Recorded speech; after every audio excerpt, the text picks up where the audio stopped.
And we are live. This is Dark Journalist. What a fantastic crowd we have out there in the ideas room tonight already. Of course, tonight I am joined by the lovely Olivia. Hi, everybody. And Miss Olivia, it's already campaign madness, Mhm. and it's only 2023. But in this case, we may have reason to be very, very excited because something kind of magical is going on in the background, which is we may have two major forces both going against the middle on this. And this could be very, very helpful in terms of getting rid of the Biden regime. But 2024 holds a lot of questions. So we're going to get into all of these tonight. And we're going to be going through the presidential campaign just announced, as I told you it would be, of RFK Jr. That is, we're going to just call him Bobby because that's what he likes to be called. I found out when I did some interviews with him the depth of the man's knowledge and intent, and he's going to make an excellent candidate. They're already making moves against blocking his candidacy. So I'm going to tell you all about those. Of course, on the other side of the fence, we have President Trump, and President Trump, going through all the slings and arrows of these legal cases. This is going to be quite remarkable, the way I kind of outline this tonight, because we're going to see what's really going on behind the scenes on this. The other piece, of course, in the middle is the Biden regime, and they have Biden up there, 81 years old, and a slave to these policies of centralization and really, moving us into being more and more of a communist centralized. You could call it kind of commie-fascist, I guess that would be the quick take on it. And moving in step with this global machine, this kind of global dictatorship machine. Our only chance in America, we can't have two terms of that.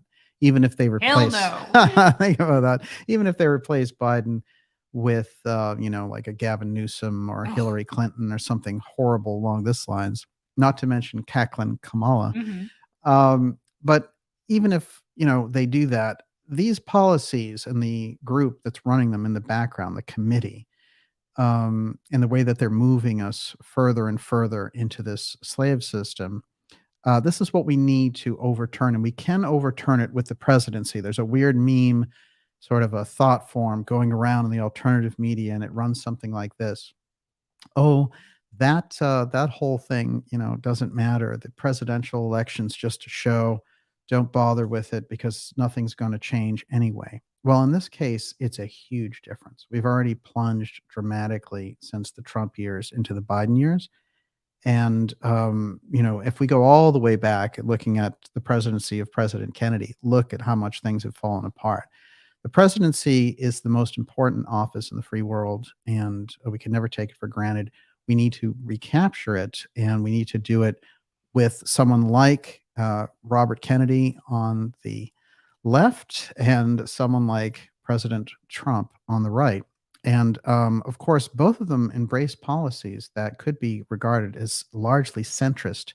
So the right left thing is, again, illusory here. All we have is a war party run by Biden that includes Democrats and Republicans. And circling around, you have kind of libertarians, Green Party people. There's a lot of things that could form a more powerful force. And as we see these elections come down to very, very tiny margins, so I see some of those smaller parties making a dent. My God, I'd like to see the Libertarian Party finally do something. Yes, I agree. Aren't you tired of looking at them like 1%? Like you've had enough years and enough money and you're signed up in enough states. Let's go. Can you get a candidate over 10, 20%? So they need to really, I think, swing a big bat. But, there's a lot of institutional prejudices against them because, for example, keeping them out of debates, things of this nature, and the whole media dive on all of them. So, but if we want this country to work, we're going to need a completely new leadership, and it has to happen in 2024. We cannot have Biden or a facsimile thereof, Stepford Biden, going into office again for a second term. America will not survive that. So this is very important for us to get our heads wrapped around what's going on with this, and the move of attorney Robert Kennedy Jr. to kind of leap into this with the family history behind him. He is, after all, the son of Robert Kennedy, the Attorney General, the late senator from New York. And the Kennedy legacy there is important because he has that so much of it built in. I'm not saying that when Bobby announces his plans, that you're going to agree with every single thing that he wants to do. Just like people with the Trump side, you're not going to agree with everything he wants to do or whatever other candidate. The important thing is that we get honest people who respect the Constitution and who will move us away from this globalist dictatorship centralization plan, because they're nipping not just at our heels at this point. They're up around, they're getting close to the jugular. So we need to make it really important. We also need to reform dramatically the intelligence agencies in regard to this. And if you have wild opinions about, Trump or RFK Jr., just save it. Trust me, because I'm going to give you Zip it. I'm going to give you something tonight, and then after you have these facts, it's going to be a much better consideration on it, because a lot of the stuff you've been fed, we've seen it from every angle. I can't believe the actual avalanche. I mean, I suppose I can believe it, but on RFK Jr.'s presidential run, before it's even announced, and he's going to do 3 different announcements now. One is on the books here in Boston. There's going to be another one in New Hampshire, and then one in Iowa. So, these are very important, and this is going to be historical. And like I said, regardless which side of the political fence you come down on, it's going to be very important indeed for us to make sure that people who respect the Constitution get into that high office. And the presidential race is important, and we should put a lot of energy into it. So, those memes circling around, I don't know where they're coming from on the independent side. This 2024 election, a lot depends on it. So we need to really, really, take dead aim on this one. Everyone, you're watching the Dark Journalist Special Report. This is the mega showdown for 2024. I understand we're on this early, but there's a reason for that, which is that Bobby Kennedy just got into the race. And, this is someone who I respect a great deal. He's done amazing things with his environmental advocacy. And one of the things that I've said always in relation to the independent media is, having been around it enough, there's always this thing that whenever anything environmental comes up, it's like, oh, it's a government scam. Well, no, in fact, a lot of the corporations have trashed the environment. That's the thing. But what they've been trying to do on the government side is, create a control system on people over this and say, like, oh, our climate's at risk. You have to live a diminished life. And by the way, you have to pay us carbon credits. No, no, no, no, no. They're the companies who are sitting there with all these billions of dollars uninvested back in America on their balance sheet. They're the ones who should pay for the environmental cleanup, and I insist that they do, and that it be a part of any candidate's, major policy. Because without that, and without the recognition of that, we can't have this knee-jerk thing that goes on along. It happens a lot in independent circles, which is because the mainstream is hyping this false version, just like there's a false version of UFO disclosure out there. It doesn't mean there isn't a legitimate crisis in relation to the environment. There absolutely is, the way that the environment has been trashed by these corporations, and the corporations can very well pay for the cleanup. And we can create a plan on the citizen side for them to do that and have some of these higher office holders implement that. So this is very important on our side to go for it. I want to say this as kind of a commentary before we start, which is another thing I'm seeing floating around a lot is, oh, get your guns and go hide in a bunker somewhere. It's not going to work that way. That might have worked in the 1950s or something, but the technology is such that a bunker doesn't do anything. I've studied the technologies. They have heat-seeking technology protocols, these early developmental models over at MIT. God only knows what they actually have, but just from the stuff that I've read about, you can't go anywhere. They'll know it. And, the idea that you're going to sit around with a bunch of ammo and a bunch of gold, it's good to have precious metals and things. And, it's good to be, to keep the Second Amendment sacrosanct. But, this isn't the answer. The answer is engaging this whole process politically and turning the entire thing around. So, I want to kind of state from the outset where I'm coming from on this. I want to do it as a point of view of working within the system to fix it. And I think it's very important for us to do that, because the idea that, we can escape or something, it doesn't work. You're going to have to fix it within. There are tools left by the solid bonds of the Constitution, and there are solid tools, the judiciary, through elections and other things, that will provide us with the ability if we have the will. And a lot of this is an information game, and we need to get the proper kinds of information out to the right people so that they're supporting the right policies to get us out of this mess. And that includes the threat of nuclear war over there in Ukraine, where they just have, this ridiculous uh, sort of open checkbook, going on between Biden and Zelensky. It has to stop, and the corruption there has to stop. And Biden should probably be prosecuted for all the things that he's been doing. Probably. Well, it's so interesting. I think the idea that, with the prosecutions we've seen against President Trump, they're so frivolous. And when you think of the incredible illegalities that have occurred in this administration, I mean, it's incredibly off the charts. But we're going to see how these all filter into a larger system tonight, because behind it all is a gigantic exotic technology wing that no one ever talks about. And that includes the UFO file directly, and this X technology that we talk about extensively on this program. It's very important that we do that. Everyone, you're watching the Dark Journalist special report. We're going to go with you about an hour and a half tonight. How does that sound? Sounds good. And we will take your questions in the last half hour. Miss Olivia will be putting those together. How are you doing out there? Doing great. Mark McLaren says, the kitty's waiting for DJ always perks up when she hears his voice. She's been a long time listener. That's true. A lot of kitties really love the sound of your voice. Oh, listen, if I can get some cat fans going, I'm very happy for that. Nothing better than a cat fan. They're hard to please. They can use their paw on the like button. It's interesting too, because speaking of paws, we just did our 5-year anniversary of the X series, and we did a 2-parter, which is Pawgate, and we did both of those last Friday and Saturday. We got a tremendous response from you guys, but I highly recommend these episodes. If you haven't seen it yet, make sure you take the time to do this. This is an archaeological breakthrough that's going to make a huge difference coming up here. And you heard it exclusively on this show. And there's a reason for that. And we stand on the shoulders of incredible psychics, researchers, archaeologists, and all the rest. But Pawgate, mark my words, this is going to be an explosion in terms of archaeological sort of retracing a lot of steps, redating a lot of things. And people have been in that game for a long time. A lot of people that I've known who are really outstanding and lived and died doing this, from the late John Anthony West to Carmen Bolter.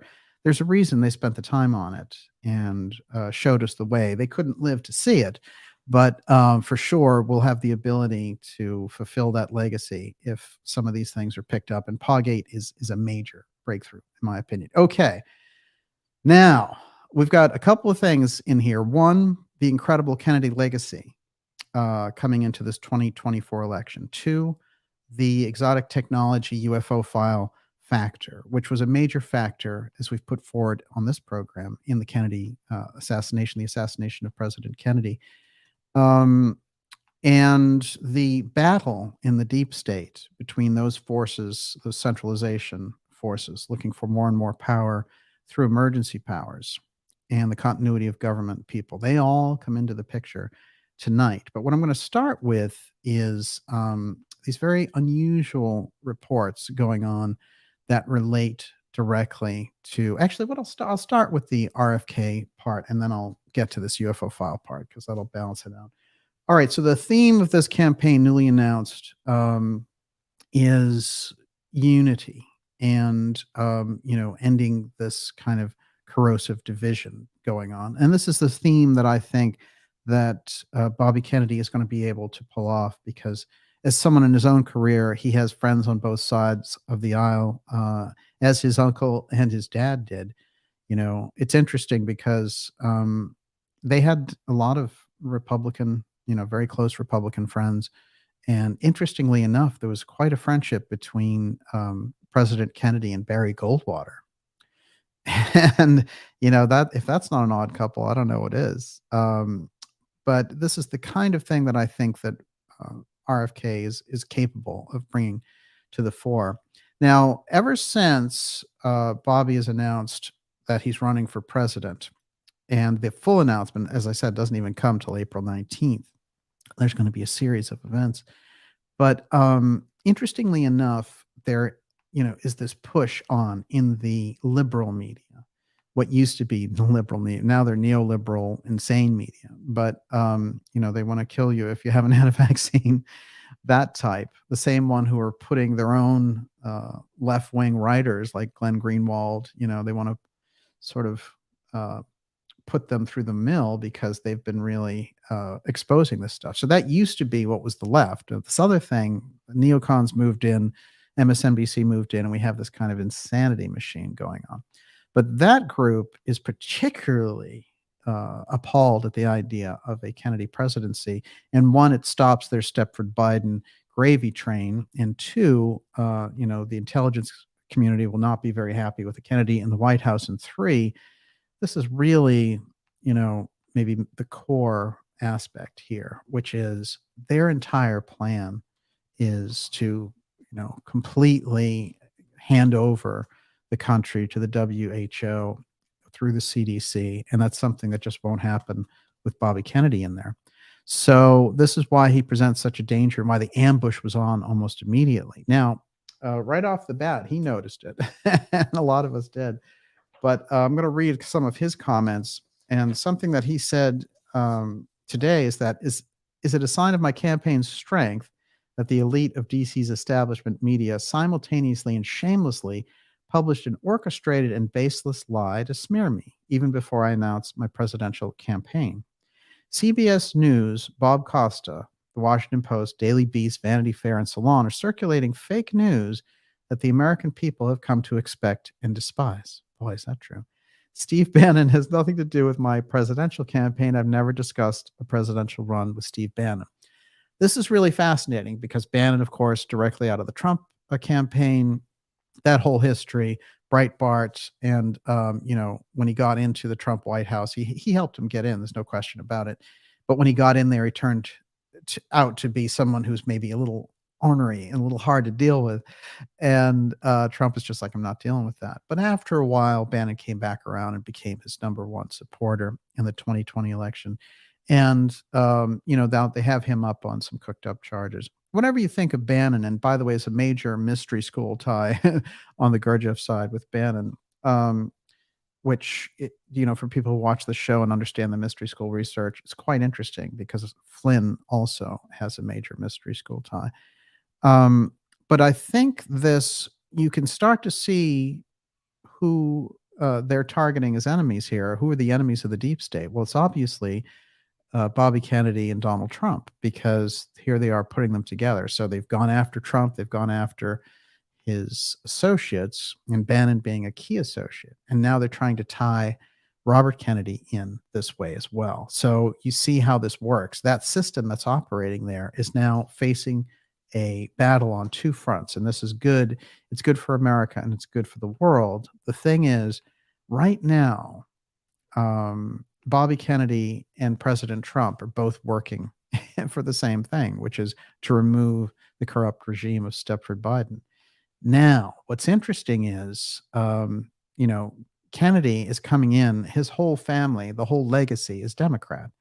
And a lot of people have said, well, can't they run as independents or something? No, you have to plan that off dramatically in advance. Then you have to register in 50 states and all the rest of it. None of that has taken place. So you're not going to see any independent candidacy with a Trump Kennedy merger. It's a nice idea, but it's not happening. What you could see in a really far-flung scenario is a unity ticket on the Republican side, which would have a Donald Trump and a Robert Kennedy, but I don't think either would do that. So, for me, I put it in the lowest possible percentile. But I know a lot of people have mentioned it, so I wanted to address it. And I've talked of a unity ticket before because it's something that Abraham Lincoln pulled out in 1864, and it worked.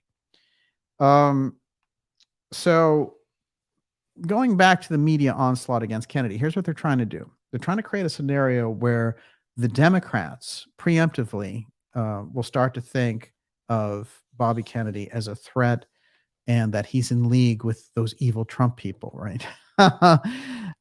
This goes very, very strange because the bizarre bedfellows that arise as a result of this deep state squeeze are just remarkable. Now, what we've been seeing in the liberal media is this: Robert Kennedy bets on New Hampshire to boost a very unlikely presidential bid. Well, it's not so unlikely, actually. Do you know that the latest poll that they've done in New Hampshire has Biden at 18, that's 18% in a Democratic matchup. And the people he's matched up with aren't even announced that they're running. Also, he's going to have he already has, Bobby Kennedy running against him. And he also has Marianne Williamson running against him. But they're going to announce other challengers. And, when a president goes into a second term on his own side, for example, Trump in 2020 didn't have any challengers, any serious challengers at all. So when you are going for a second term, that's not supposed to happen. Think of it like Obama in 2012. He didn't have any primary contenders. Bush in 2004, no primary contenders, because you're going in and the party unites behind their candidate. The fact that this is already split means that's going to be a major debacle. The last time that this happened in earnest, there have been a number of occasions, but you have to go back in time. And the most major one happened with a Kennedy, and it was Ted Kennedy versus Jimmy Carter. And Carter was so weakened by the Iranian hostage crisis and was such a mess in terms of his presidency that Ted Kennedy thought, this is the time to do it. But they used a lot of things against Ted Kennedy. And Ted Kennedy, the timing was different. The country was actually swinging in a conservative place. And here's the ultimate sort of liberal Democrat. And Ted Kennedy, a lot more of a liberal Democrat than, say, Bobby or Jack. He just picked up this different kind of mantle. But he was in the Senate for decades and did a lot of great work. What's interesting is Ross Perot, although he ran as an independent, it was a similar type of situation because the incumbent was weak. That was Bush. But the challenger also wasn't quite up to snuff. And that was Clinton. Clinton was having all kinds of problems because of affairs and everything else, Jennifer Flowers. And so Perot rolled in there, and he was actually, in the poll numbers, he was beating both of them. But this is a similar scenario that there's a third force that's going to be operative here, and it's going to be kind of major, regardless of how this all comes out. And you might see the emergence of an independent party during this process. But some of it may be cooked up. You might find a phony, these phony challenges in the Republican primary. Also, like Liz Cheney and other COG people like that. You're going to see on the Republican side with Trump, certainly some primary challenges. But I'm going to get into that in a minute because of all of his primary challenger numbers look terrible.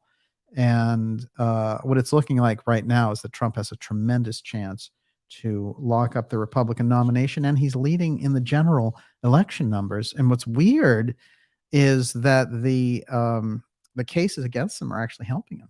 Figure that one out. What do you think of that? Sorry, I didn't catch it. It was one of those looks. Mm-hmm.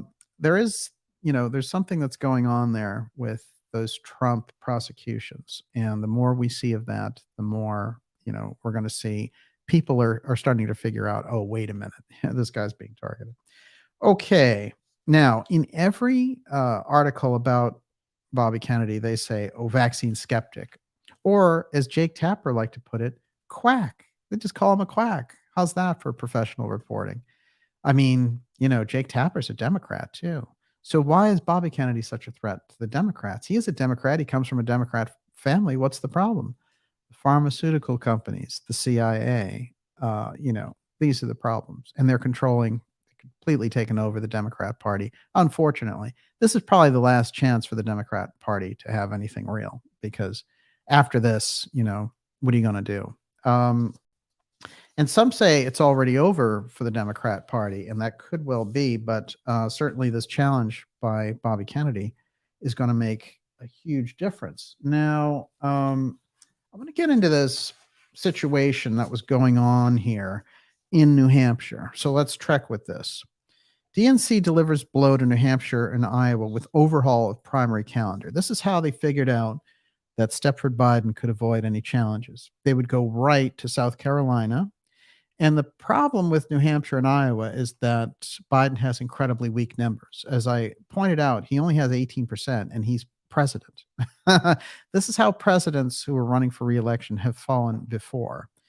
For example, LBJ in 1968, he ran in the New Hampshire primary, and Eugene McCarthy, who was a senator from Wisconsin, took him on. And no, he was actually from Minnesota, and he took him on and he almost won. And he was basically like a very marginal figure. So that's what convinced RFK, you know what, I can get into this race and beat him. And as soon as RFK announced, and that came forward, then LBJ got out because he realized, well, one, they're going to assassinate him, and two, I can't be seen as the recipient of 2 Kennedy assassinations. But this, I think, is important because what they did was very sneaky. New Hampshire's always been first in the nation primary, and primaries have become more important, say, since 1960.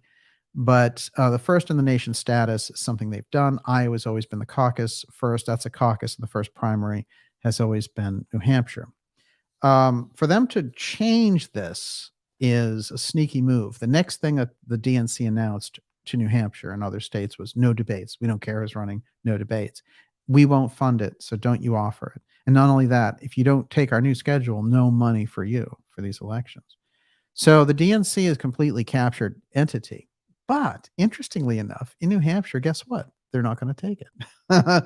New Hampshire isn't having it. Elected officials from the first in the nation state are none too pleased about the DNC's proposed new primary calendar.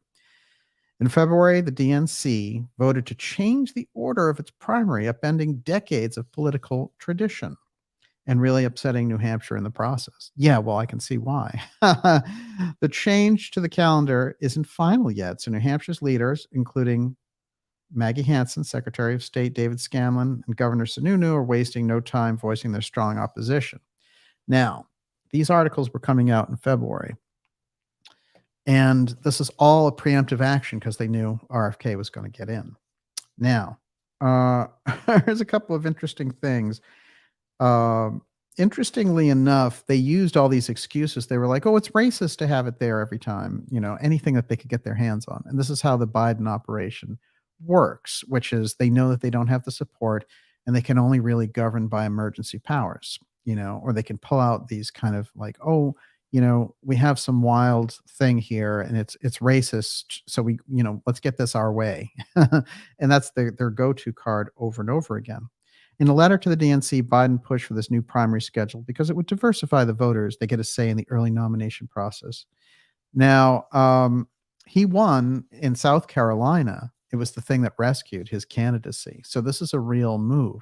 RFK, you know, Bobby writes a letter directly to the New Hampshire authorities at the Democratic Party and says, no, no, no. Like, what kind of a message is this sending when he's cooking the numbers and he's not going to face a challenger and no debates? And so now the people in New Hampshire are saying, we're going to run our own primary. You know, if you want to take part in it, DNC, then be our guest. So here's the DNC's response. The DNC members called New Hampshire Democrats repeated comments about the process shocking, disturbing, irresponsible.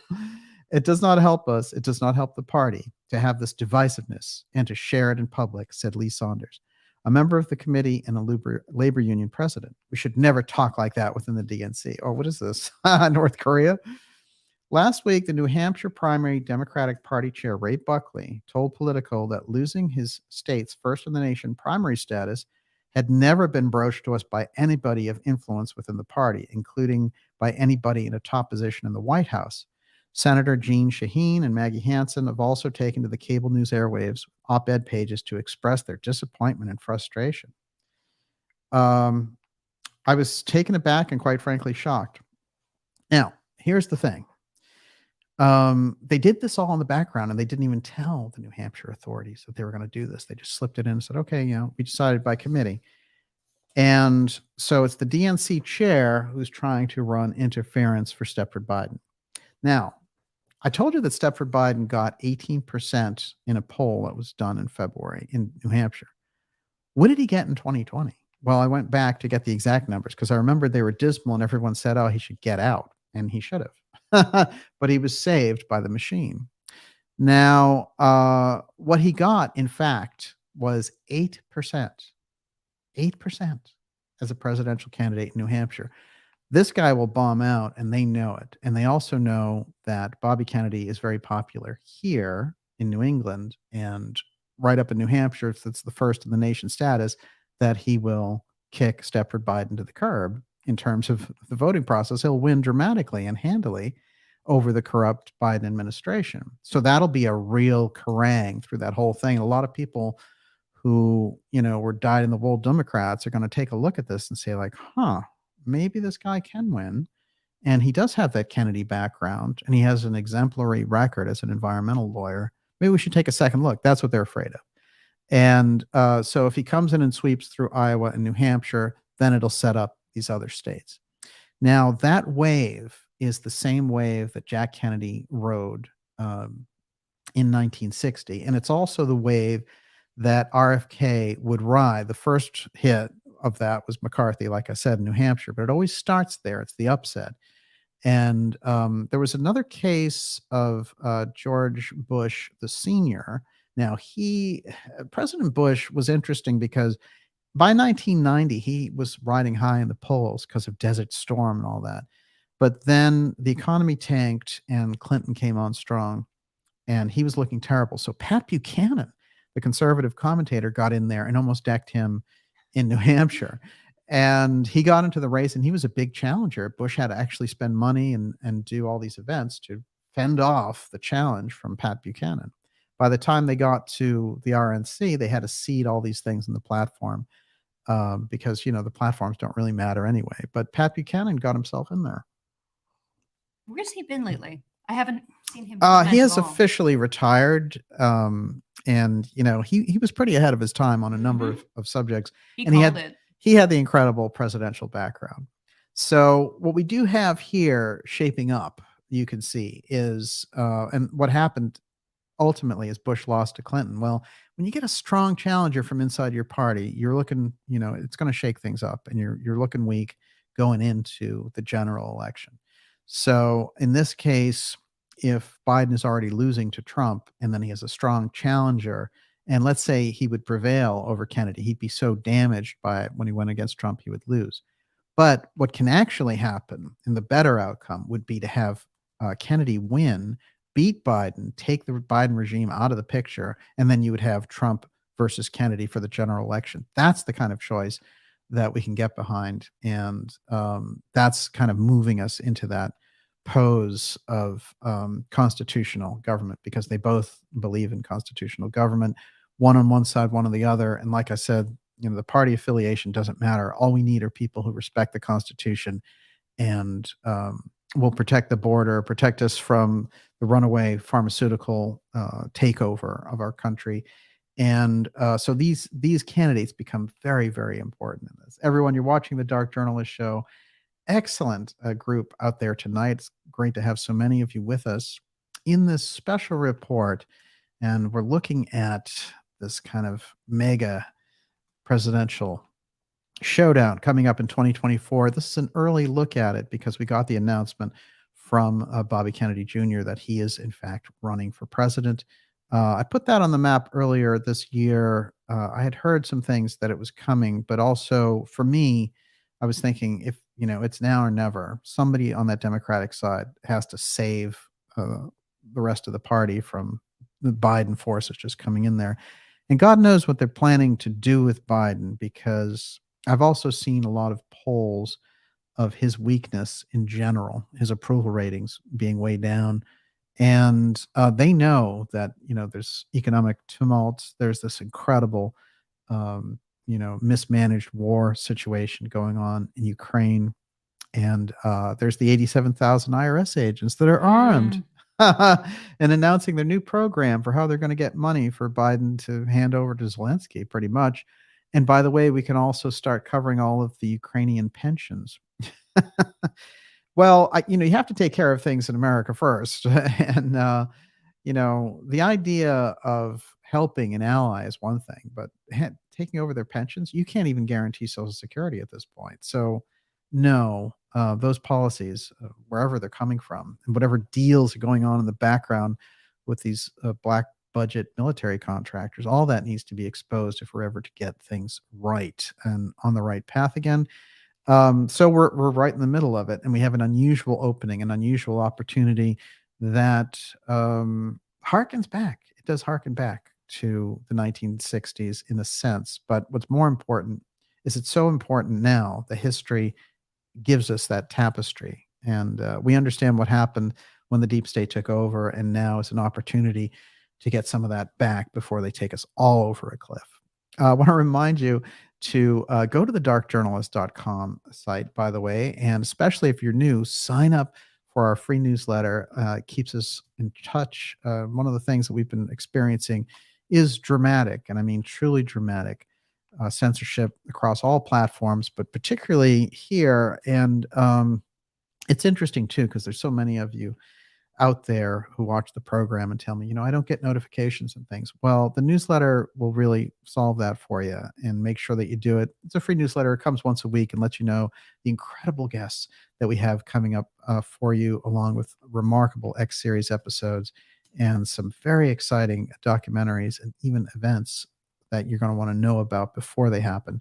So stand up and be counted. Get over there and sign up for that newsletter. And with that, now let's move to President Trump. Okay. How are you doing out there? Doing great. Yeah. We're going to take questions. We'll do it in the last half hour. How's the temperature? Really enthusiastic. Yes. Mm-hmm. Do you have something? No, lively.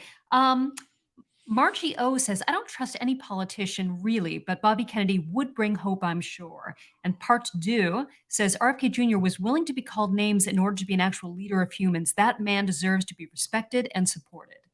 Yeah, I think the kind of courage factor there. He's got balls. Yes, there's no question about it. And this is exactly what's so important, when we're looking at the situation. And some of our own cynicism about the political process is going to be important to take a look at because, there's good reason for it, especially with everything that's going on. However, we want to make healthy choices. We want things to go forward in a positive fashion. And we have an opportunity here, and it's the same thing. It kind of is like, when Hitler he took on simultaneously, I'm going to take on America, England, and Russia. That was the tricky part. So here we have the Stepford Biden regime, and they're taking on Trump. They're getting their DAs to file these phony charges. It was a trumped up charges. Mm-hmm. The cliche is on. But what's interesting is with a very major, Kennedy could run away with this thing if it's positioned properly and if his supporters really come out and get behind it. This is better than some Bernie Sanders joke. This is real, the real deal. And, you're going to find that the Kennedys moved away from the traditional Democrat machine, believe it or not, in 2008 with Obama, because Hillary Clinton was coming on so strong.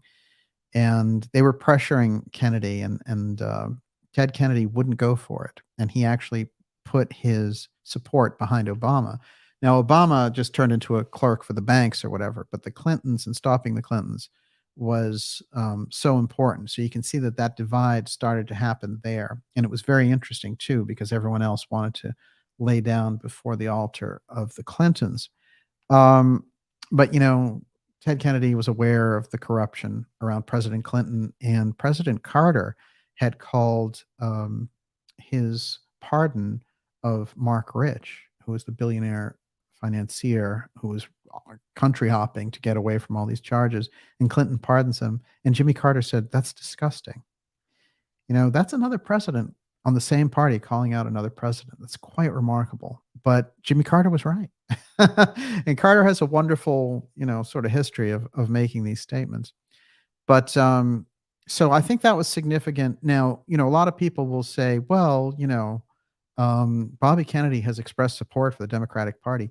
His family is the Democratic Party. This is the thing. They have the history and the legacy, but they are the true Democrats, the real liberal Democrats with policies to uplift the country that comes out of the tradition of the 50s and 1960s. It's a totally different breed of animal. They're anti-war. That's one. Two, they believe in returning power to the people. I mean, these are different shades of the same thing when you get to a real constitutional Republican who wants to, you know, not get us involved in foreign entanglements and things of this nature. So these two sides, actually, the more libertarian side of the Republican Party and the true side of the Democrat Party, have a lot in common. That is the combination that can win in 2024. And that group that is trying to seize power and emergency powers, they are scared by this combination that they're facing off against. So what they're trying to do is, as I was saying, pour on the whole Bannon thing. Let's look at Trump's, some of the things that are coming out on the Trump side here. And this is going to get us, there's a lot of crossover with the Trump-Kennedy thing as well. I'm not saying that, they're the best of friends or anything else, but before all the political stuff, Trump was close with JFK Jr. There's been a lot of weird things that have come through. They've done all this weird stuff during the last election with Q and JFK Jr., all this bizarro stuff. I believe all that was run by the Democrat CIA machine. And what they wanted the ability to do was, just call anyone who was pro-Trump crazy, and they latched this whole thing on. But in truth, Trump knew JFK Jr., and he knew that whole side of the Kennedys. And in fact, he was going to select RFK Jr. for a vaccine commission. And that whole process got thwarted by Bill Gates, interestingly enough. So that's quite unfortunate that Bill Gates got in Trump's ear and said, oh, no, don't let Bobby Kennedy do that.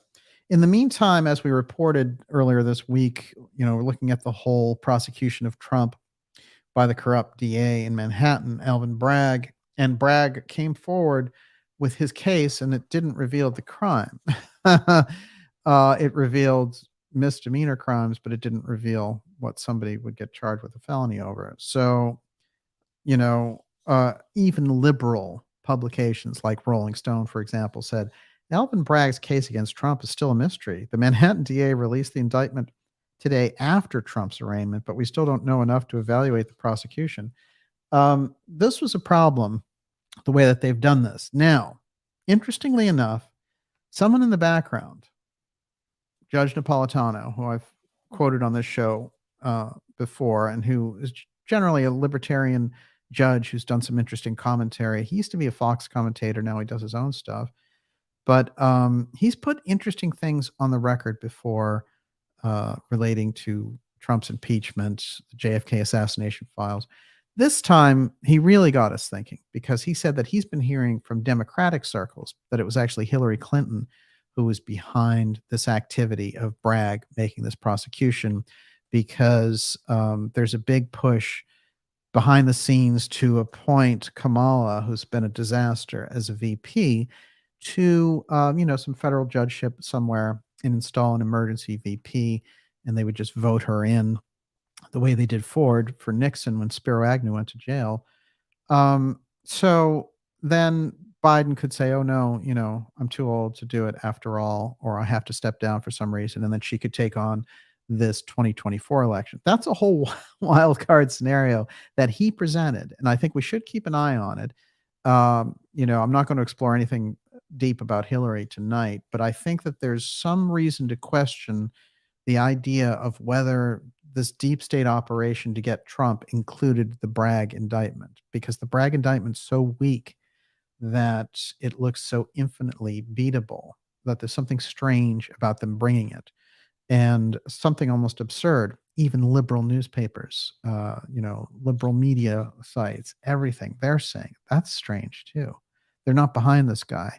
Something happened in the mix there. This guy actually turned the case down earlier last year. What's going on here? A couple of things from the Rolling Stone article. It's ultra liberals, right? And this doesn't make any sense for them to be against it, but here we are. What we don't know, at least with the precision necessary to evaluate the case strengths and weaknesses, is the district attorney's specific legal theory of how Trump was defrauding anyone and how he was promoting or concealing a crime by doing so it's crucial to understanding this case. Some argue that Bragg will have to prove that Trump conned someone out of money or property, or at least impeded the government's functions to prove his falsified his books with intent to defraud under the statute.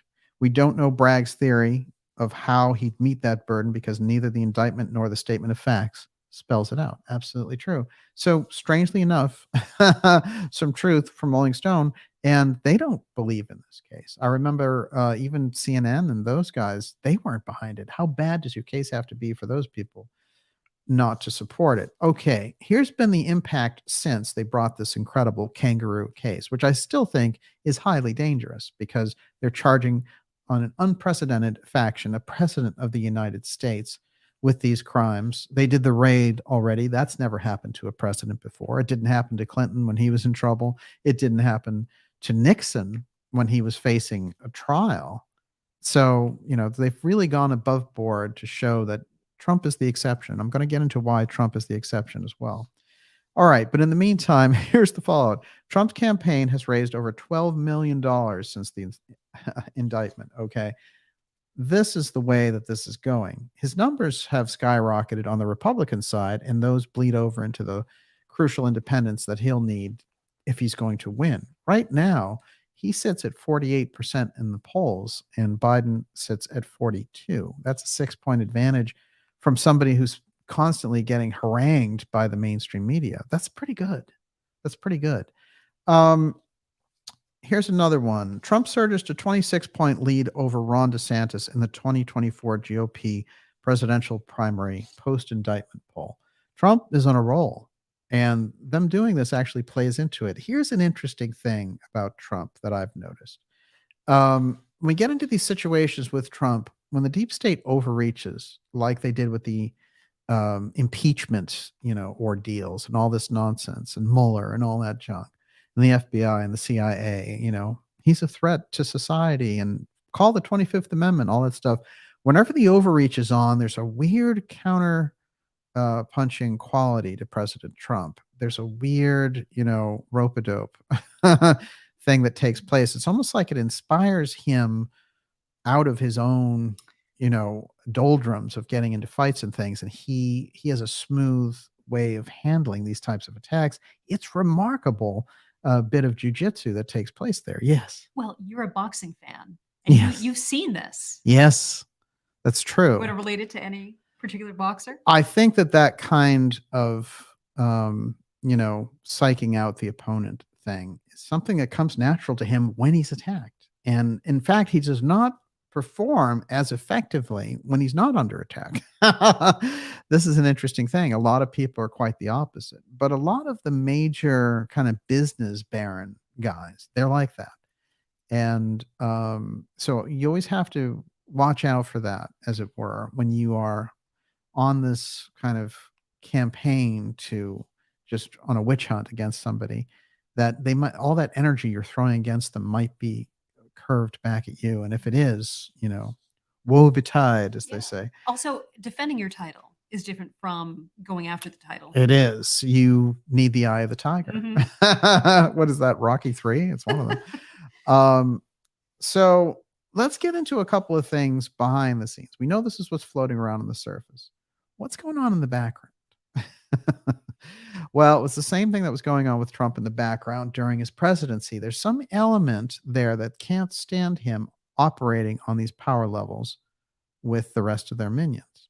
And to me, it goes directly to the exotic technology front. That is, that Trump is aware, just as they are aware, that this exotic X technology is going to be running everything. And you heard of the Everything app from Elon? Well, they're going to call that X.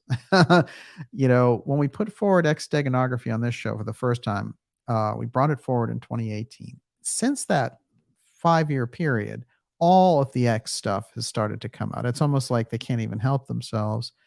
And the X steganography and how it relates to advanced technology is something that's, throughout all the reports that we do here on this program. But in a nutshell, this advanced technology that resides within the UFO file becomes the major decider in so many different elements of the government. and it's moved in a secret fashion through these various offices of government.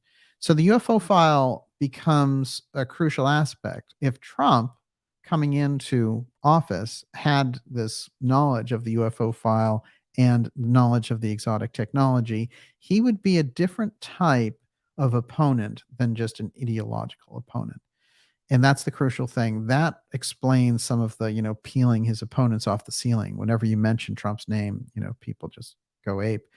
And not that Trump is, Mr. Nice Guy or anything of that nature, but we've had people mix it up in the political arena before. I mean, the hatred for Trump on the establishment side is beyond anything I've ever seen. And I've gone back and tracked through different generations and histories, going back through my parents' generation and stuff, looking at the people and the presidents that they dealt with. And when I've done that, I haven't found anything close. Even the Nixon stuff, which, does really get to the heart of things in terms of the hatred that the country had, but he had just as many supporters and all the rest. But the establishment dislike of Nixon at that point still doesn't get anywhere close to what they were doing with Trump, which is just outright lie after outright lie, and really bizarre. At least Nixon actually got himself into trouble. um, and there's a lot of things that I think untold around that. But nonetheless, Trump, is somebody who suffered not one, but two different impeachments. I mean, when do you see that in history? And then a presidential raid of Mar-a-Lago, and now the first indictment of a president, which is precedent setting in history. And nobody on the presidential side wants that. Do you think Bill Clinton was looking at that and thinking to himself, oh, what about all the things any local prosecutor could charge me with? Wait a minute. That's why you saw people like Jeb Bush, for example, coming out against this. I thought that was strange. Okay, let's get into the exotic a little bit. We know that during his presidency, he made unusual references to the UFO file. He started the Space Force, which is a massive endeavor and a new arms, arms forces service since, we haven't had a new one since the Air Force. So we're looking at something totally different and totally strange in relation to space going on here. A lot of different presidents were in there and said, we're going to do something with that Space Council. We'll do something. They didn't do anything. But Trump did. And he got it there. And there were some things about Space Force that were shortcuts. And I think it should have been cited as a, space defense exploration kind of outfit. Instead, they said they used the whole wartime thing in space, which is exactly what President Kennedy warned against. So Space Force and its mission needs to be redefined as really scientific. But what I do find, and I think it's very interesting, is Trump's approach on this, showing his own knowledge. And all of these attempts, remember, are the executive's attempt to pull the UFO file back under that executive umbrella and away from the agencies and the ex-protect type groups that we've discussed on this program. This becomes very important because when you're president, you want to be able to say, well, my president, or is this whole other wing controlling this advanced technology? Well, that's not being very presidential. This gets down to exactly what President Kennedy was fighting against. And I'm going to get into President Kennedy as well.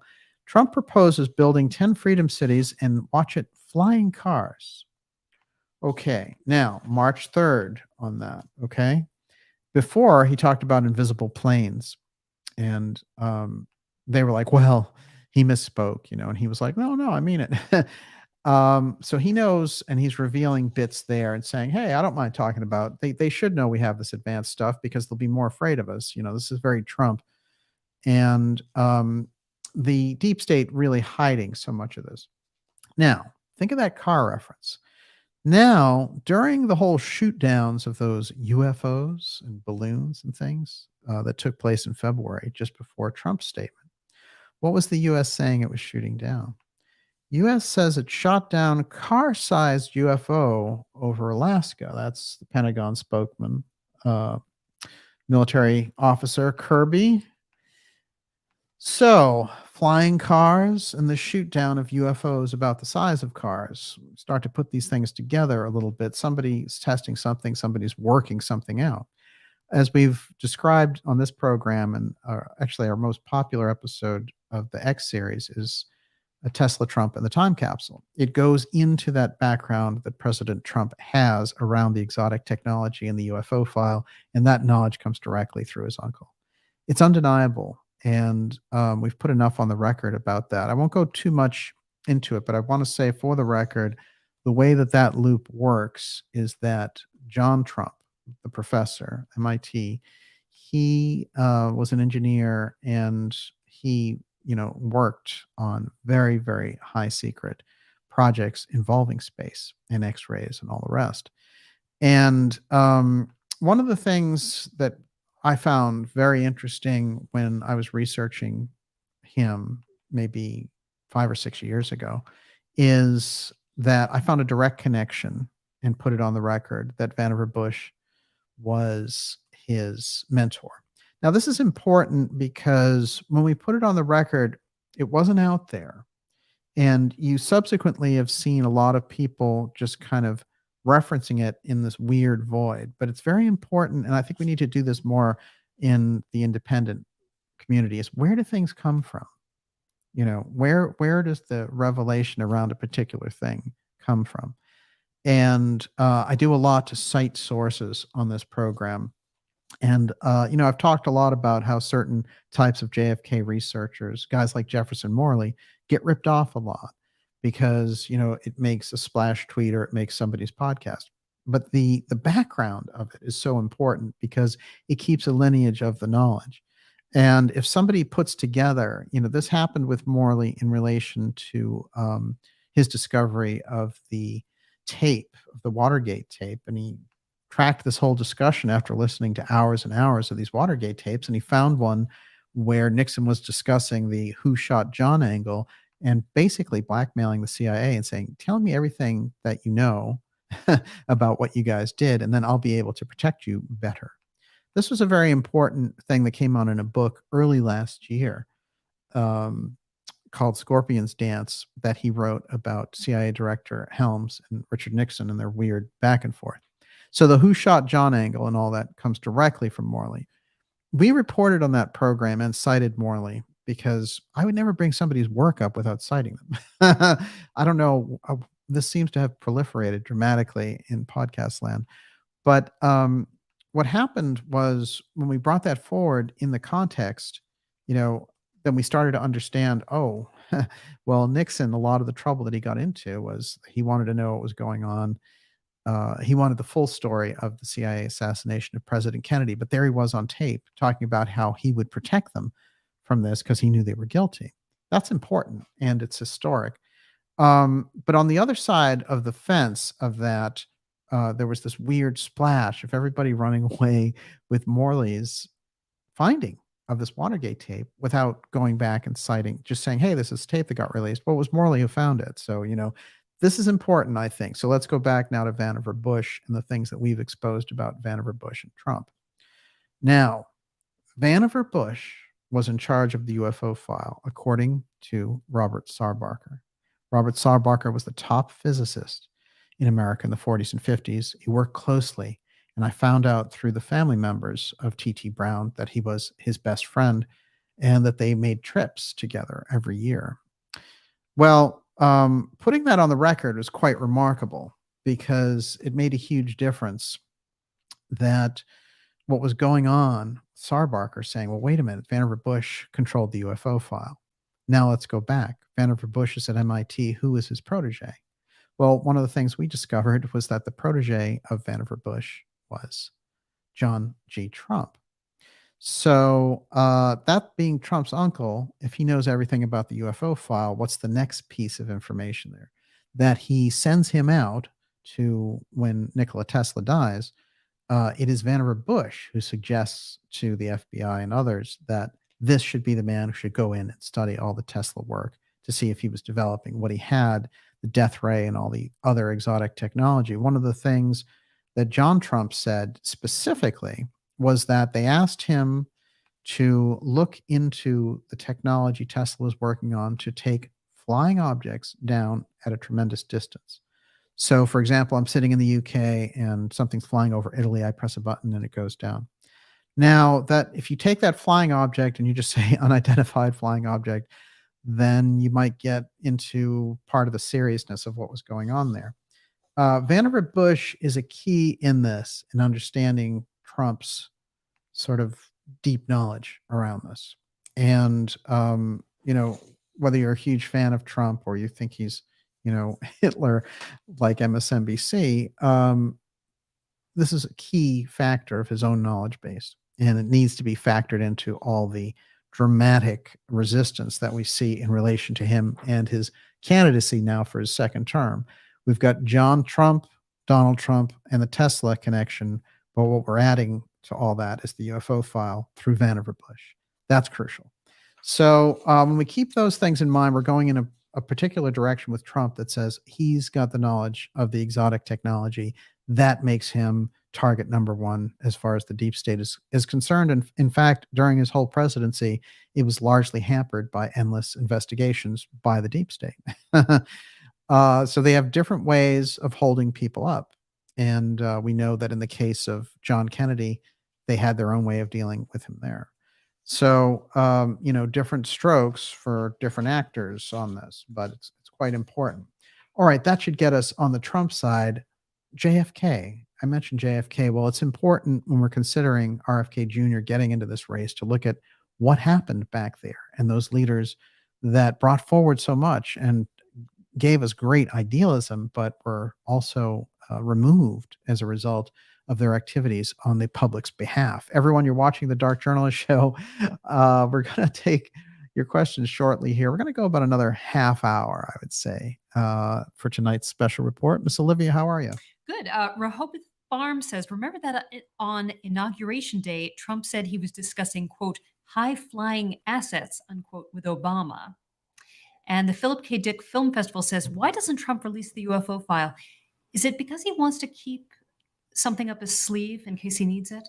Well, he can't release it.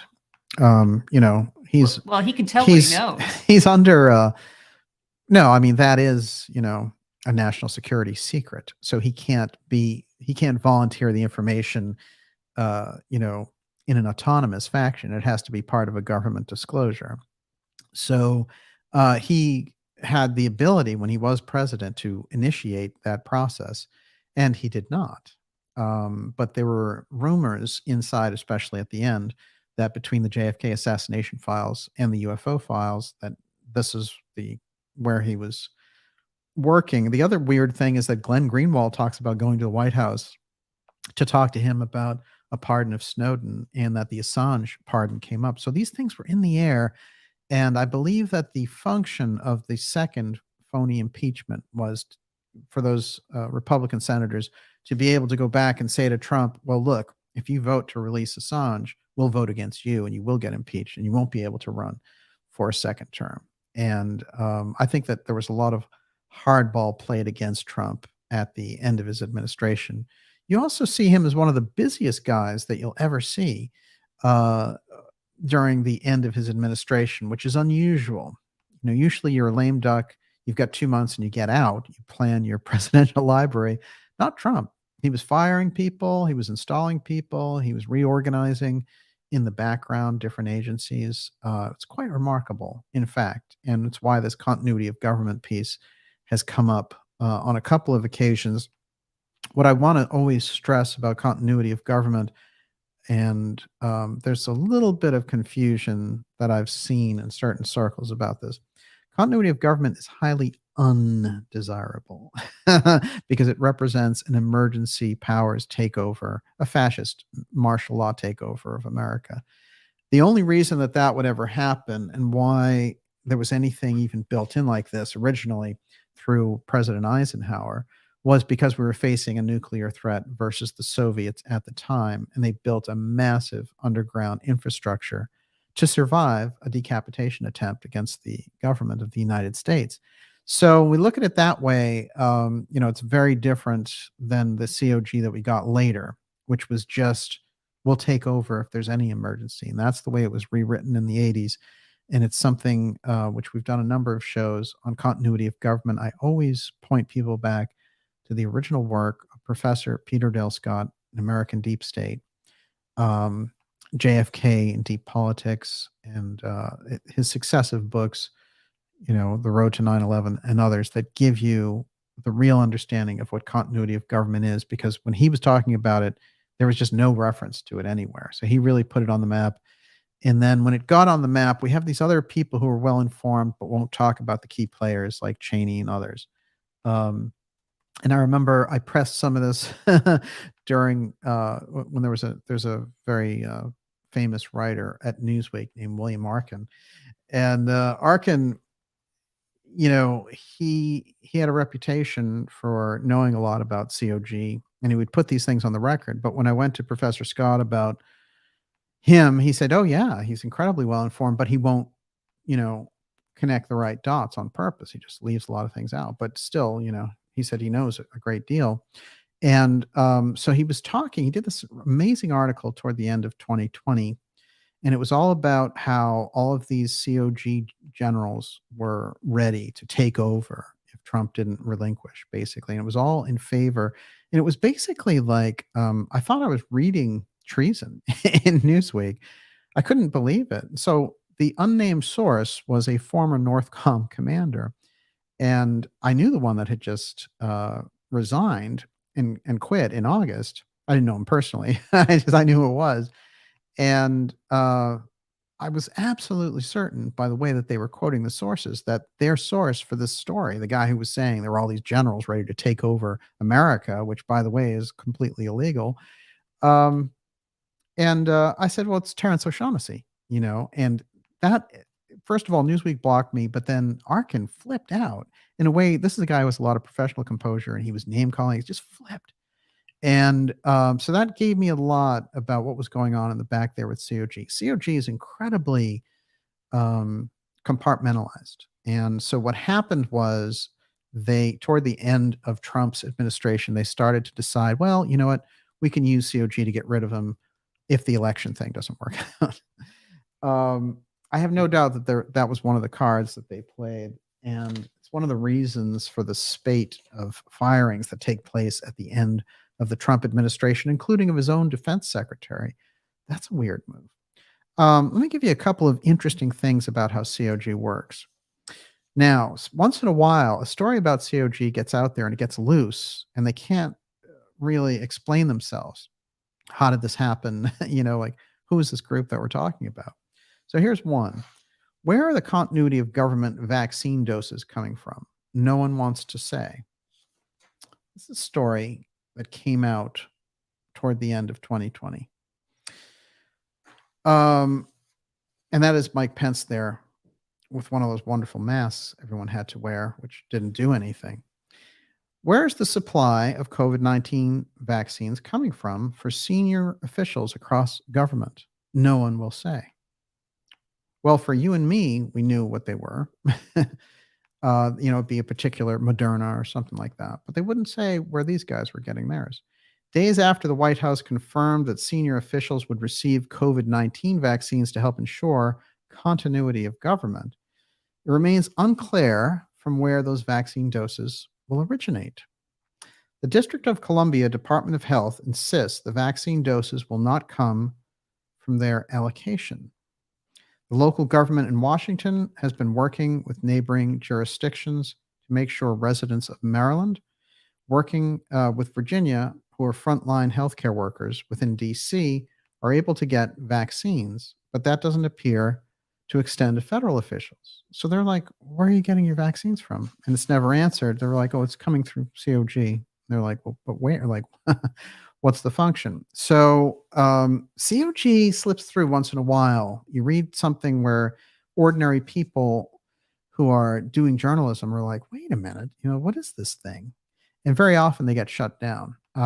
It used to be that you couldn't even mention it. It came up in a congressional hearing in 1987, and the Senator, Daniel Inouye, jumped up and said, stop that. You can't mention continuity of government. So COG is one of those things that went underground heavily in the 90s and came back with a major pow during 9/11. It was activated, and it's part of how we all live under the 9/11 emergency now. One of the things I think that Bobby Kennedy and President Trump should pledge to do upon taking the oath of office is eliminating the 9/11 emergency powers immediately, because that's how the deep state has really ramped up their efforts. And remember, sometimes this stuff gets overlooked by people who are in office. There was someone when President Nixon in the 70s was looking for emergency powers to be passed in relation to drugs. Someone found that there were emergency powers that were still in order, or still functioning from the Korean War, and that it covered certain types of shipments and things and keeping them undercover and all the rest. So somebody had been gaining all that time, 20 years in a vacuum, where these emergency powers had been put up there, but no one had ever stopped them.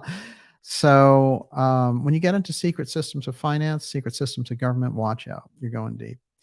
And speaking of COG, let's go to Mr. COG, and that is our friend, General Van Herk, who is the Northcom commander.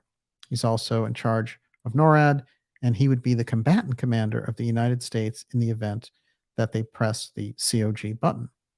Now, this guy being so front and center during the UFO shoot down stuff from February bothered me, because I know how these things operate, and they were laying a pattern there for us to pick up on. But in any case, one of the interesting things he puts across is Chinese balloon means NORAD now getting proper attention, Van Herk says. This is a weird thing for him to say. And then they came to him and they said, will you rule out, you're going to rule out aliens for this? Because, after all, we know this was a Chinese balloon and those other things. And he said, I'm not ruling out anything. So there was a whole thing there going on with the person who asked the question. They were the ones who'd done the New York Times articles, the phony UFO Lou Elizondo story, Helene Cooper. That was one. Two, Van Herk, this was a setup question, and the way he answered it was set up because he knew if he answered this way, that headline would go all around the globe. And then 3 days later, they could say, hey, they weren't UFOs, they weren't aliens, okay? But nonetheless, they wanted those headlines. They want to read, engage. They want to digitally mine our reaction. And so Van Herk was front and center. Not President Trump, not Defense Secretary Austin. Van Herk was taking on. And it was the first shoot down of any object over U.S. airspace by NORAD in 65 years of NORAD. So think about that. At least officially. We know in the background they've been going after these UFOs when they show up, because I can tell you one thing, not all of them are ours. Everyone, you're watching the Dark Journalist Show deep tonight here on the 2024 presidential election that we are moving into. And this is going to be one hell of a mega showdown.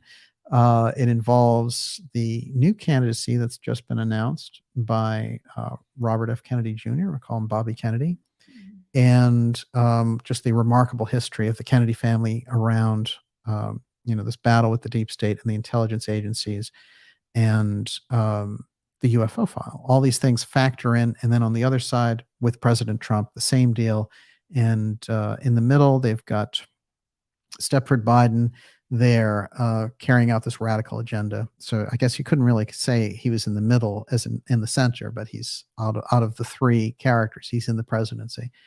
And the question is, now it's a race to see who can really take power in 2024 and be sworn in January of 2025. And one thing I can tell you for certain from all my research is it cannot be the Democrat nominee because of the policies that they've been following. So now RFK would represent a huge change in that. And so either RFK or Trump would shake the system up in a way that we need it. So this is what we're in the middle of looking at. And it's going to get pretty crazy. Yes, what do you got over there? McCurb. RFK Jr. Will never get the Democratic nomination because he's not a communist, and the insiders do not want reform. Well, I would agree with you. There's a few factors to consider here. I want to put these on the record. One, Bobby Kennedy is against the central bank digital currency, the CBDC, because he knows it's a centralized control system. He's on the record with that. Of course, Biden is trying to get us to accept FedNow, which is a CBDC starting in July, and they hope to centralize the currency. If they fail the banks, then they'll just be like, you have to go into this digital system, just like they try to force everyone to take the vaccine. So this is a very big, major piece that he's against here. And this, I think, is going to do him very well if he can articulate it on the stump, of really going out there and giving the speeches about what it is and how corrosive an influence this would be. There is the Kennedy machine, which has been in place since the 1940s, remember, and has delivered many, many winning candidates. And let's not forget the long arm of the Kennedys in relation to this. Now, the opposition here is gigantic. So I understand what you're saying. And the DNC is so corrupt that perhaps even a Kennedy can't get it back. However, I think there is a possibility here because of the state of Biden's America and how I don't see that situation improving, even the optics of it, for example. So there's a few other things to consider. Bobby Kennedy is very much against the abuses of the intelligence agencies. He's on the record saying that his uncle and his dad were assassinated by the intelligence agencies. So he knows better than any of us, having lived through it.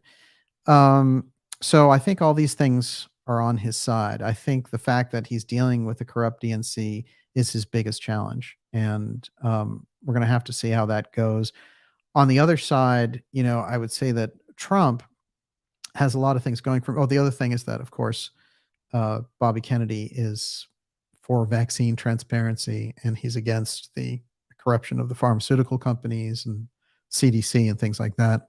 So you'd see a huge overhaul and reform. That's a word that you never hear anymore. Reform. Remember, we used to reform things. Reform the military, reform this, reform that. Now it's just like, give them $1 billion. Here's another $1 billion for you. Or here's $1 trillion. So, well, I think they found the power of creative destruction. Yes. Right? Yes. Excellent point. The other thing I want to point out in relation to this is on Trump's side and the policies that he's involved with. Now, Trump was associated with Operation Warp Speed. We know this. They thrust this entire thing on him, in fact. And it was a confusion mechanism at first. And, Trump was in a position there and did a lot of different moves. One of the things he was never in favor of were lockdowns or mandates. So that goes deeply to his credit. And he's gone on the record saying he would never support anything like that. And his leadership on it versus Stepford Biden's like night and day. Stepford Biden really bringing in a kind of fascist routine around this now, and not even getting all the things that they wanted. Now, Trump is very much in favor of America not being involved in foreign entanglements and wars. And I'm of the belief that the situation in Ukraine and Russia would never have happened. One, because he wasn't pressing to take over the way that group is. Two, he was defunding NATO, which is probably an important discussion for this country to have. And also, Trump, he's a builder, and he's all about, with his real estate business background, he understands about building things. Destruction, in his criticism before he even got in office of Bush's Iraq war policy, I think, for example, gives us some of that. So let's keep that in mind about him. These are things that go to his credit dramatically, along with the idea of securing the border, which right now has millions of, an influx of millions of people egressing from other countries and potentially terrorists and all kinds of things. So there's no process there. And, Biden keeps playing politics with it. So we're in a disastrous situation, but that's good for the globalists because they want us to be overrun and they want us to lose our national identity because for them, America is just a zone. It's the North American zone. That's how they make money. They don't care about the Constitution. They don't care about nations. They're just, they're ready for their AI overlords and how they're going to be the new gods and all that stuff. Well, when you read some of their papers, you can see this seeping through. But the only problem is they have about 7.5 billion people to deal with. So they need to convince everyone to lay down their arms, as it were, and allow them to do this.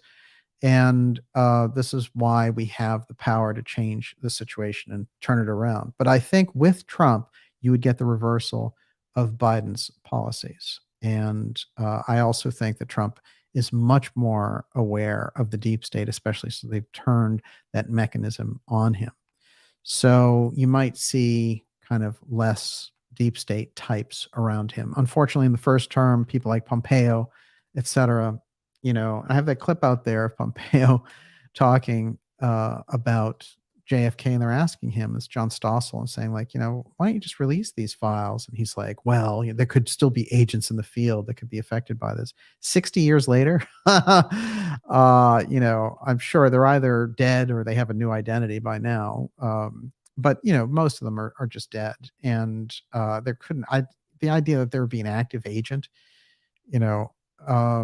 at this stage is absurd. It's just the CIA's game. Now, the records themselves, I want to address this because I talk about these records and I'm not sure that people understand the impact of those records coming out, what it would show, because I believe that inside of the JFK records is a mechanism that Bobby Kennedy placed in there very early on.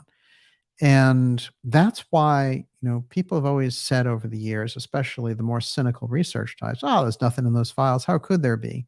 The CIA would have rubbed it out a long time ago. I agreed. Until Judge Napolitano talked about a conversation that he had with President Trump about releasing the records. And also the general resistance of the CIA around releasing the records has been maybe even more secretive than they're used to being. So you would think, well, if they cooked those records already, why wouldn't they be out? This is a key question. So Napolitano, as we've pointed out on this show, came up with this conversational anecdote about his conversation with Trump about it. And interestingly enough, we did a number. This goes to that thing I was telling you about, which is information hops around a lot on the internet. But we did a number of shows about this and about Napolitano making this and trying to suss it out. And the wonderful thing is that he went out over and over again and started to discuss it. But here we have Napolitano, and it says, if you saw what I saw, you wouldn't release it either. Judge Napolitano and what President Trump said to him about releasing the JFK files. So he says, in one of our interviews, he said to me, don't forget, I'm going to release the JFK files. I said, I'm not going to forget it, Mr. President. On the contrary, I'm going to remind you. The last conversation we had was while he was in the White House, which is now about 2 weeks and 10 days before Joe Biden is being inaugurated. I reminded him of this. He said to me, yes, you're quite correct, Judge. I did say that, but if you saw what I saw, you couldn't release it either. And this goes on. There's a whole dialogue that they have. And at a certain point, Trump just stops him and says, Andrew, no one could release. You wouldn't believe what's in those records. So, and he makes a point of the fact that someone was probably listening into their call, so he's not going to tell them what it is. But whatever it is, then puts this in a different light. And for me, I think the idea that's hovering over this is that Kennedy was assassinated over the UFO file, which is something that, I've spent a number of years pointing out the evidence for it. And we're all very clear that President Kennedy got into a fight with the deep state. And we're all aware that the CIA, he was going to dismantle the CIA, and he was attempting to turn their illegal functions over to the Joint Chiefs, which makes a lot more sense. They were an illegal institution to start with, and he knew it. But what we learn about President Kennedy early on is that for all of his knowledge and for all of his travels, this is a guy who'd been everywhere from Leningrad to Lima, Peru. He'd been all over the world. He'd been to Vietnam before it was a problem area. And with all that knowledge, when he got into office, he could not believe the power that the CIA had. That's 1960. So we have to think of all the different things that have happened over 60 years and the amount of policy that they just take upon themselves in our name, the amount of control over the media, the amount of control over the entertainment industries, and now this huge thrust to make public a false version of the UFO file, so false disclosure, and they'll take that over too. So there's a lot of dangers that are like generational dangers over time. And so the same generational danger that Kennedy faced is passed down to us. It didn't go anywhere because in those battles, our side didn't win. The disclosure side, the transparency side. And once in a while, I'll see those documentaries where they have these liberals going on about all these things that they did in the 60s. And I keep thinking to myself, yeah, but no one ever talks about the fact that there was a civil war that played out between the deep state and the public state, and the deep state won. What about that? What about the leaders who were killed in that process? It makes an impact. It's a huge impact. And so the records, the story of that would be so huge in our psyche if we understand the real story. So that's why they're sitting on top of this story, even 60 years later. Well, Trump's piece of it becomes very important because we know that Trump was hunted down for these classified documents. What were the documents? Why are you going to raid Mar-a-Lago and go through Melania's clothing? I mean, think about this. It's not normal. The process wasn't normal. The thing that happened later with Biden and his classified documents wasn't normal. The Pence discoveries, they were all diversionary things away from this thing that had happened. But they started to flip out about Trump almost immediately when he was leaving office. And what's weird is the guy who was all over this and was on the record talking about how he thought Trump was Hitler and all this stuff. He was the guy who was running the National Archives. And I know this, some of these, because I was doing a number of things to get him to release information about this Nixon time capsule with Douglas Caddy and all the rest of it. And he was the guy that we wrote, David Ferrier. So this is the same person in charge of the National Archives who was giving Trump all this hell about his documents. And that's where those cases came from. Now I say cases, in a way, it almost sounds like it's something that came and went. No, those charges are still in the air. We now have a special prosecutor combining the J6 charges with this weird document thing and trying to make his own mishmash fantasy Frankenstein, just like the DA Bragg did. So something is afoot in the middle of all this, and we need to get a handle on it. And by going back through to the Kennedy era, believe it or not, that's where we can get some of the answers on this. Everyone, you're watching the Dark Journalist Show. Great to be here with you. This special report on a Saturday night. And we have the great news that Bobby Kennedy is announcing his run for president on April 19th. And then he'll make a number of subsequent appearances. But this changes the ball game dramatically.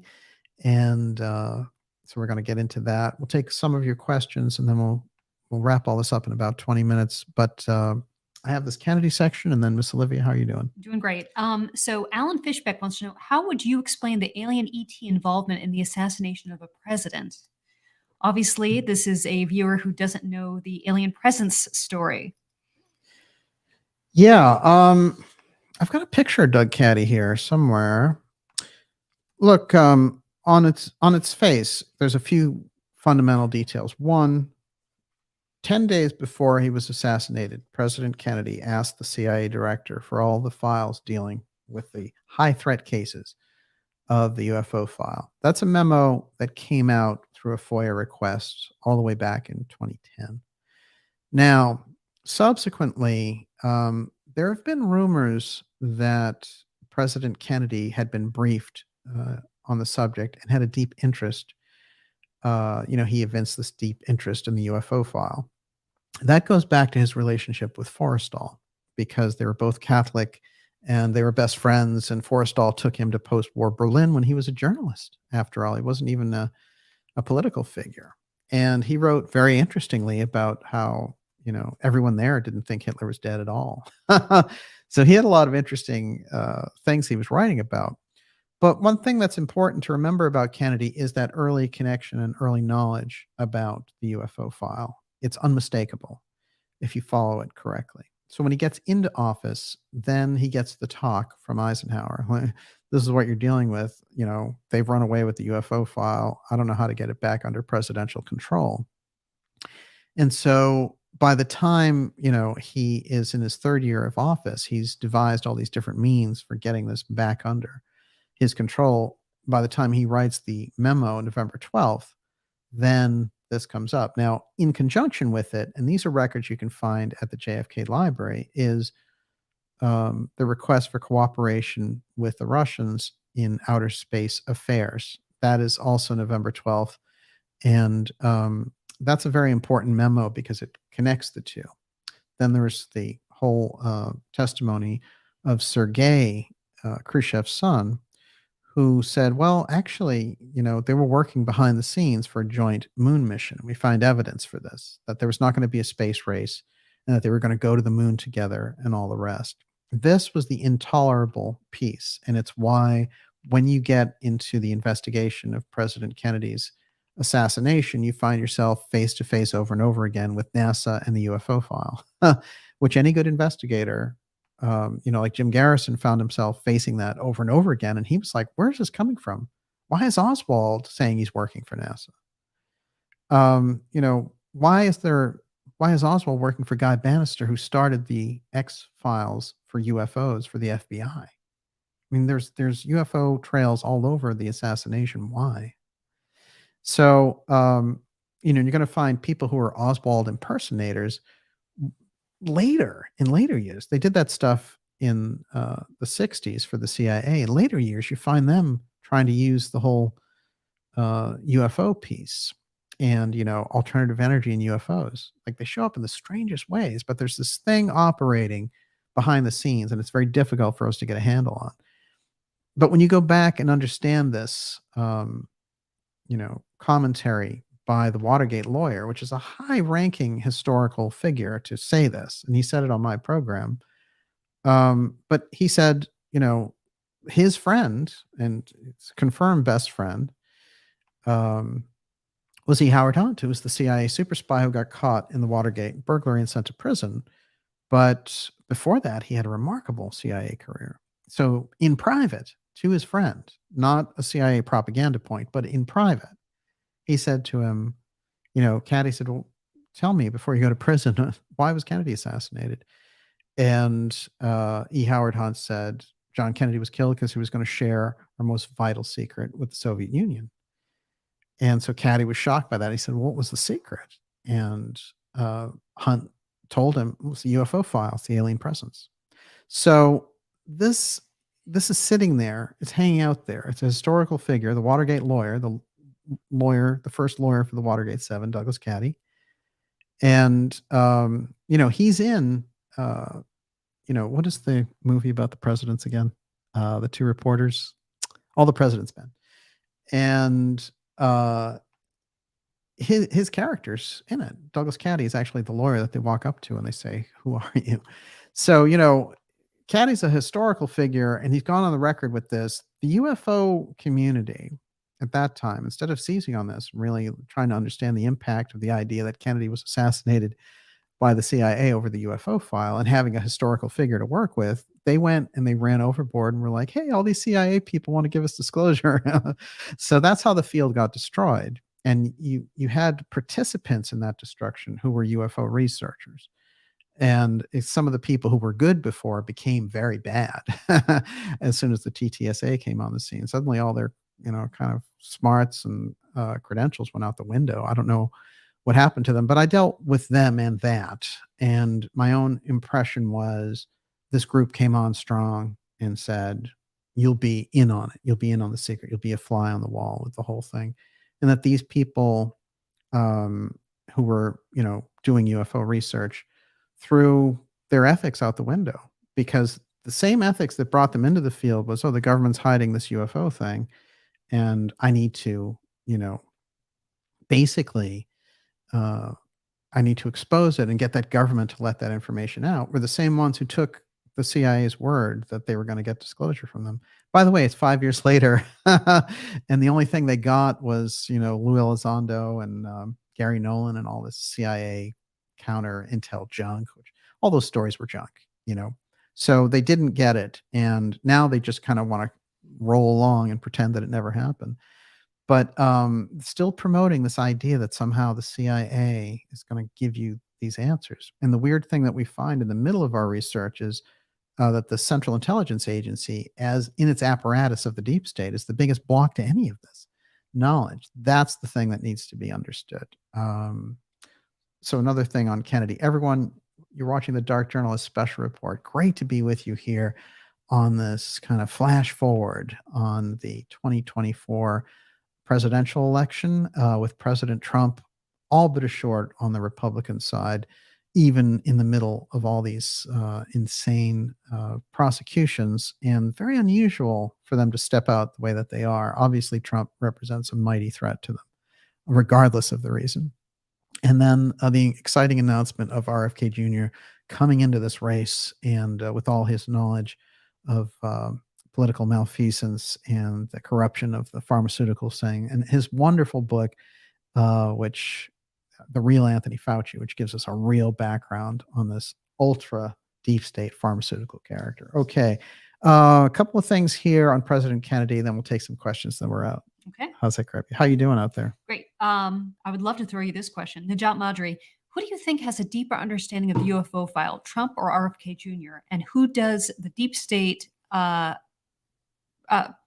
who also has a greater understanding of the deep state, Trump or RFK Jr.? Well, Trump's been president.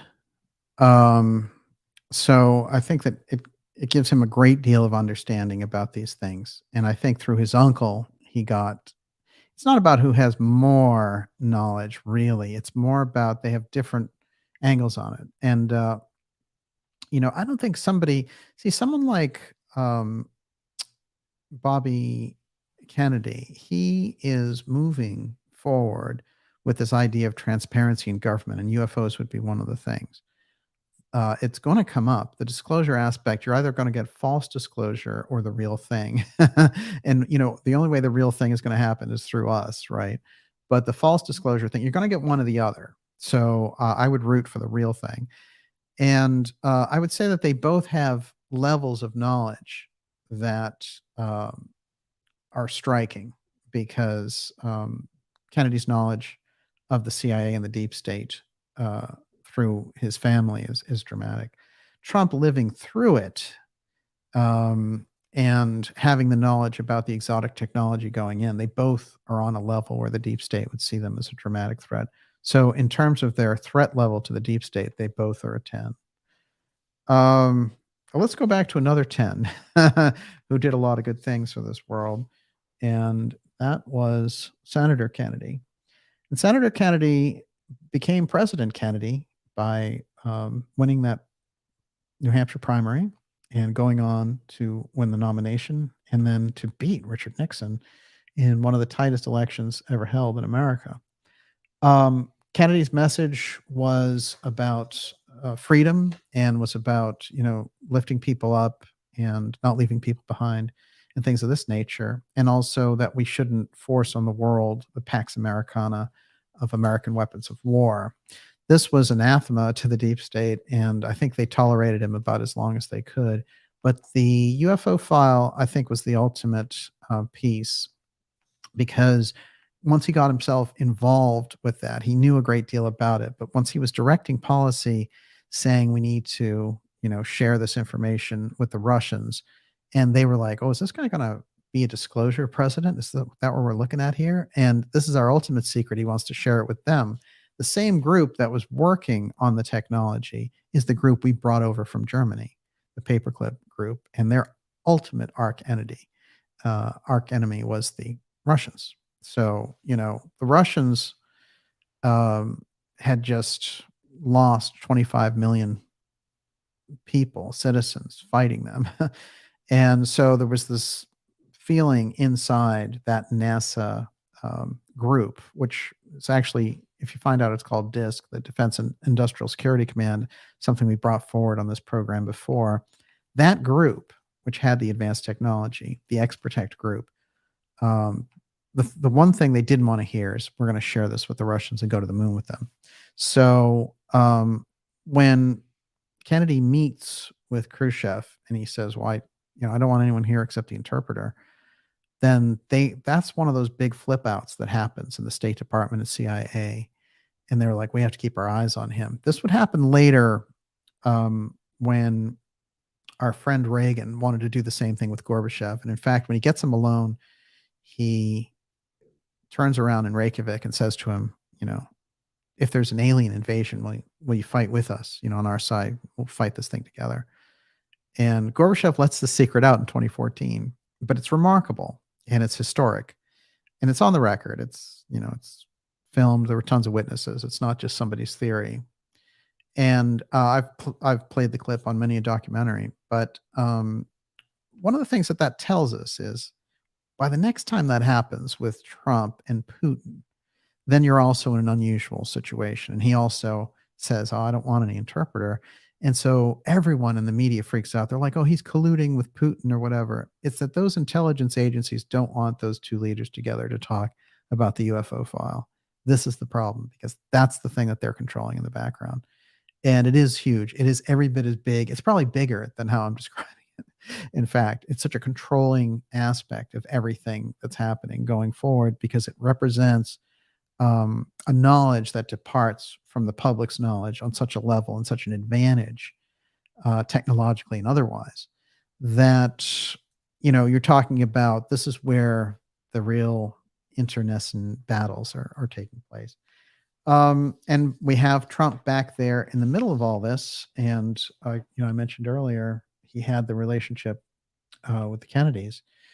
And the Kennedys, their battle with the Central Intelligence Agencies, it spread out to so many different sectors. But one of the things that President Kennedy did was fire Allen Dulles. And this was kind of the biggest no-no of all, because Dulles was the titular figurehead of that group that had taken over the CIA, the Office of Policy Coordination.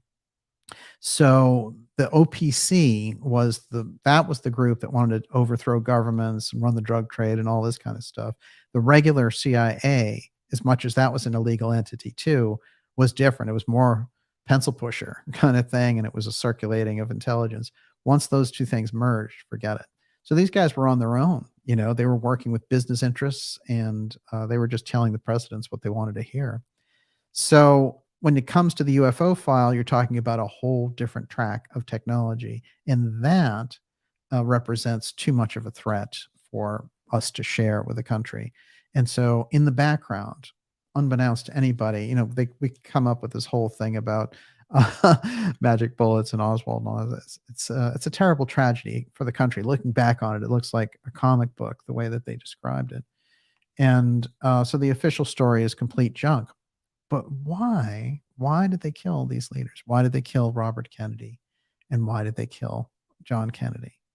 Well, President Kennedy was killed because he wanted to change things. And one of the things that was crucial in the middle of all that is he wanted to share the UFO file. That has to be brought in, or we never are going to get to the bottom of it. People can talk about the Federal Reserve forever, and I think it is a factor, but it's not, Kennedy wasn't eliminated over the Federal Reserve. It's a combination of things, but the UFO file is that piece that is undeniable. The other thing is that right by his side was Robert Kennedy as Attorney General. Well, he knows everything the brother knows. And by the time Kennedy is assassinated, Robert Kennedy he doesn't go on as Attorney General. He actually becomes a senator from New York and resigns as Attorney General because he realized that LBJ was involved with all this. So this is a crucial backdrop. And, it's giving us that background about Robert Kennedy. When he is running, and I'll refer you to the documentary I did called X Protect, the Aerospace UFO File Assassins. that has the outline of the Howard Hughes technology wing involvement in his assassination and how they wanted Nixon in by far more than they did Kennedy. But the Central Intelligence Agency was involved directly in the action of the assassination. And there, remember, when we deal with that Ex-Protect unit, we're dealing with a group that is directly tied into the intelligence agencies. That's the way to think about it. And the legacy then of President Kennedy was one of freedom. He backed us out of nuclear war. He saved the world by not taking the bait of the military-industrial complex. And here we have this kind of piece that's hanging out there, which is the unanswered questions. Well, the Central Intelligence Agency killed John Kennedy. And there we have the block on the record 60 years later. It does, it holds back the development of the country as a whole. And it is a factor, and it will be a factor in the 2024 election, especially if his nephew and Robert Kennedy's son is running for president. You better believe that's shaking things up dramatically and taking on some of the kind of new monster projects that the deep state is operating through the pharmaceutical companies, for example. And remember that, Kennedy was naval intelligence. He knew a great deal. He knew a great deal going in, and he took a lot of that knowledge and parlayed it into a dramatically effective Senate career and just a remarkable presidency, which didn't even last 3 years because they got trigger happy at that point. But to think of the threat that Kennedy represented to them, that they would still hide the records some 60 years later, think about the level of that. They never want this information to come out. When we get to Trump, we're looking at another piece that they're afraid of. And so in that sense, they have that in common. And so, when you look at somebody like Bobby Kennedy Jr. entering this race, it's a historic shakeup. It's an earthquake in the middle of all this. So here they are in the middle, going crazy, trying to get Trump and install some version of Stepford Biden for 2024. And here comes Bobby Kennedy and the legacy that, he brings with him. And think about the impact of that. That's deep, everyone. And with that, Miss Olivia, you're up. Okay, Jeff Fletcher, what document was recently released that tied the CIA to Kennedy's killing? There wasn't any. Okay. Well, that answers that. This was a weird thing. I've mentioned this before, which is the media went bonkers. The idea was that the Mary Farrell Foundation decided to sue President Biden for the records that they were keeping. And I have a few different things here about the JFK records that are important. This was the original thing that happened, which is Biden delays release of JFK assassination records. And he said, oh, it's the pandemic. Can't let those records out. And they let out these very scant records that didn't really represent anything. So what happened was the records became this football because, remember, by law, they're supposed to be released October 26, 2017. And, that's 25 years after the law was written. It's a law, so it's something they need to obey by law. So they were able to, at that time when President Trump was in office, they came into his office in the morning and said, you can't release this. We have too many assets, CIA assets, and they gave him other reasons. Now, Trump did release some very interesting records. We found out that the mayor of Dallas, who was the brother of the deputy secretary of the CIA, was a CIA agent himself. That wasn't known before. So there were things that came out, I think, that framed this properly, but still Trump didn't let the whole thing out either. And there were rumors that at the end of his administration, he was going to, but then there was that conversation that he had with Napolitano. Now we understand, okay, there's something in there that he couldn't release. So the records hold some dramatic secret. And for my money, there's a booby trap in there that if they try to eliminate it or rub it out, somehow it sets off these bells that Attorney General Kennedy set up a long time ago. because there's something about those records. Otherwise, they would release them and just doctor them, but they can't. That's weird. So, right after the assassination, there were a number of unusual meetings that took place with Attorney General uh, Bobby Kennedy, and for me, that's what did it. But again, Bobby Kennedy, in his campaign in 1960, was the voice of the people and lifting people up, and he was carrying on the legacy of President Kennedy. And he knew that we needed to get out of the Vietnam War, and he knew that the deep state had taken this machine and was dividing all the groups in America: white, black, rich, poor, young, old, the whole thing. And so he was like, I'm going to take this all back. If you go back to that election, he entered it late, just like John Kennedy entered in January of 1960, and he won in November. But Bobby Kennedy waits. He's not in the race for a long time. He could have announced in 67 or whatever, but it takes that failure of LBJ in the New Hampshire primary, and then he jumps in, and it's March. That's late. And he puts together on the fly a group, and he starts winning. And And then they're like, the crucial contest is California. If he wins there, he's going to go on to Chicago and become the nominee. And everyone was wondering, can he do it? Can he pull it off? And he went out there and did the incredible 5-day campaigning to make this happen. And it's an incredible week of American history where he goes in there in that last week and somehow turns all the polls around and wins.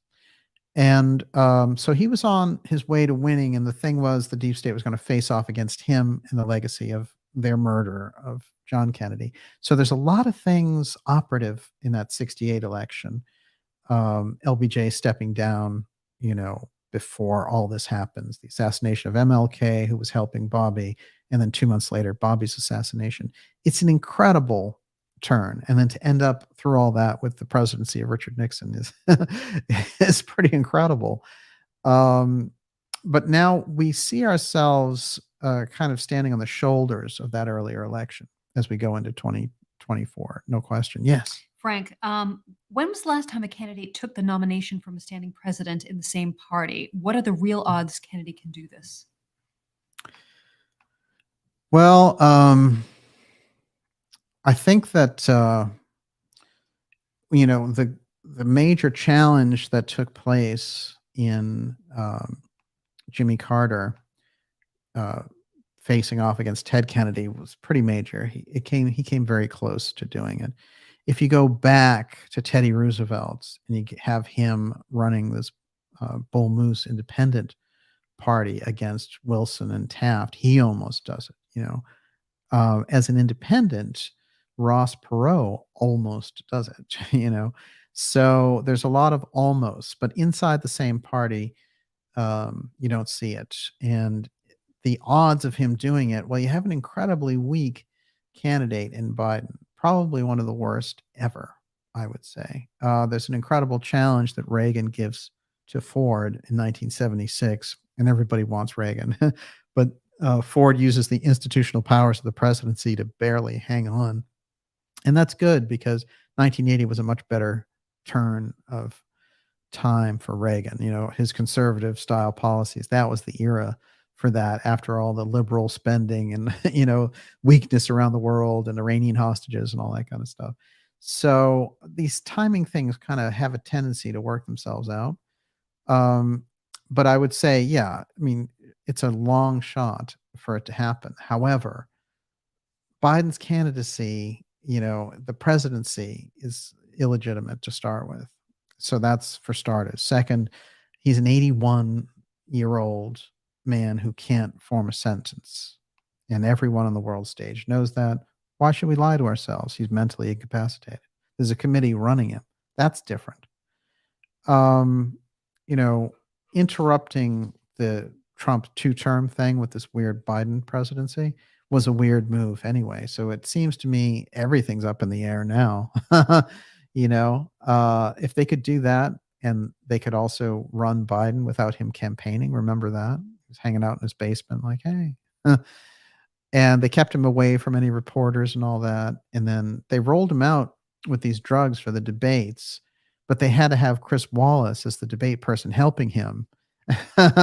So, the whole structure around the way that Biden was able to do it the first time, he couldn't do it that way again. You don't have the COVID emergency. You could have another different type of emergency, but you would need the COVID emergency. You would need, um, you know, the whole kind of situation the way that it was. And interestingly enough, with Biden, his economy continues to tank. It does not grow. His foreign policy is a disaster as he gets us closer to World War III. We just got Finland in NATO. Wasn't that the nature of the problem of why we had the invasion of Russia into Ukraine in the first place? Where's the peace process? So none of that stuff, people are really sick. And once the banks started to fail, Biden is hovering around 38% in Democrat polls. So he's not a candidate who's poised to win, which means the Republican candidate could very easily take him out, which makes a case for the Democrats to replace him, which there is a movement in there to replace him. So I would say that you're right. It's not on the record that someone inside the same party has been able to take someone else out. But also, we've never had an 81-year-old president who was, suffering from some level of dementia. So, and these are very unusual circumstances. Let's face it. So, in this wild card environment, yes, I do think it's possible. Yes. Walter BJ, RFK Jr. supporters are mostly from the right. How is he ever going to win the left with barely any support? Name alone is not going to take him far. And Neva Moore says, does DJ think Bobby would have Kennedy family support? Well, you're absolutely right. Kennedy has more support on the right, oddly enough. But his policies really, fit in with a traditional centrist Democrat. And like I said, that family is the traditional Democrat family. You couldn't expect them to suddenly flip over and say, hey, he's going to run on a Republican ticket or something. It'll never happen because they're the Kennedys. They are the Democrat dynasty, but they're the real Democrats. And that's very different from the things that we've been seeing. And right. And there are traditional Democrats who have been completely disenfranchised and don't know how to vote. And absolutely, everybody talks about that. No question. Because the progressives, it's just gone too far left. The independent vote is going to be the most important thing in the next election. So those people and where they go with it is going to be the crucial deciding factor. But I agree with you that right now, in other words, Kennedy actually looks better for a general election than he does for winning the Democratic primary.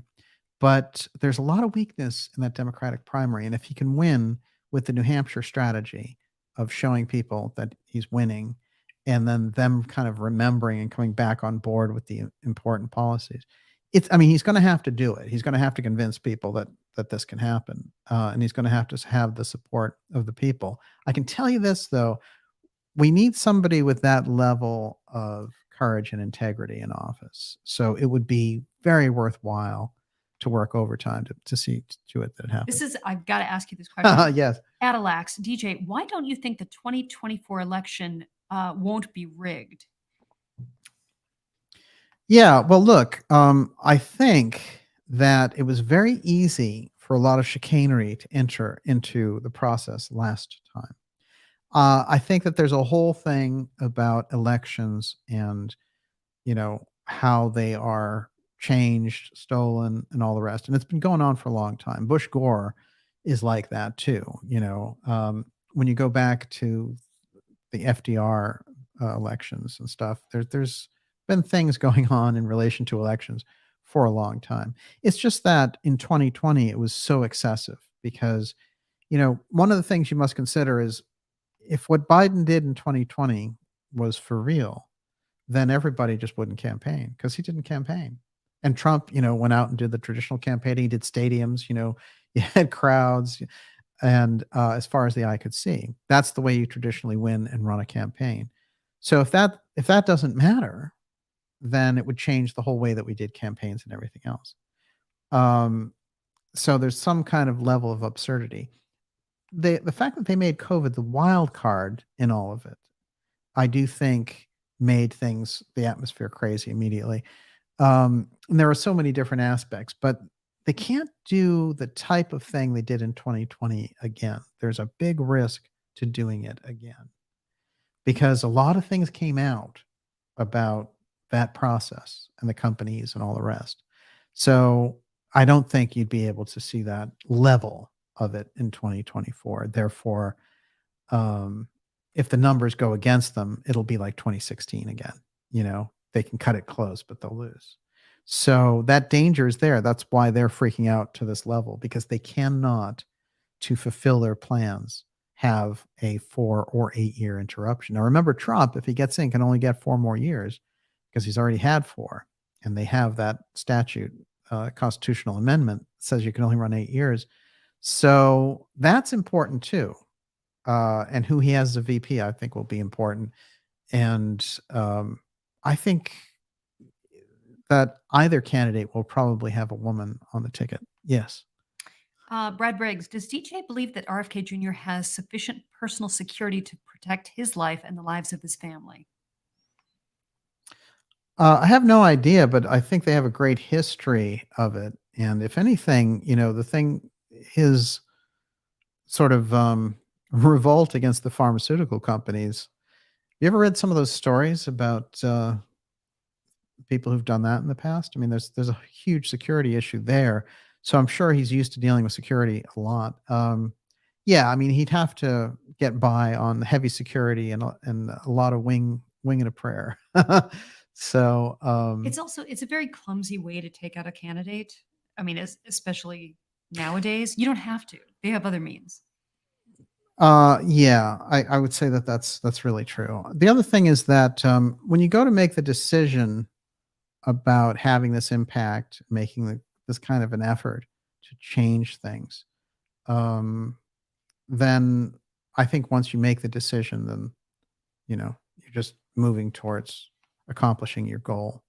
And so there are obstacles, and you deal with the obstacles. Yes.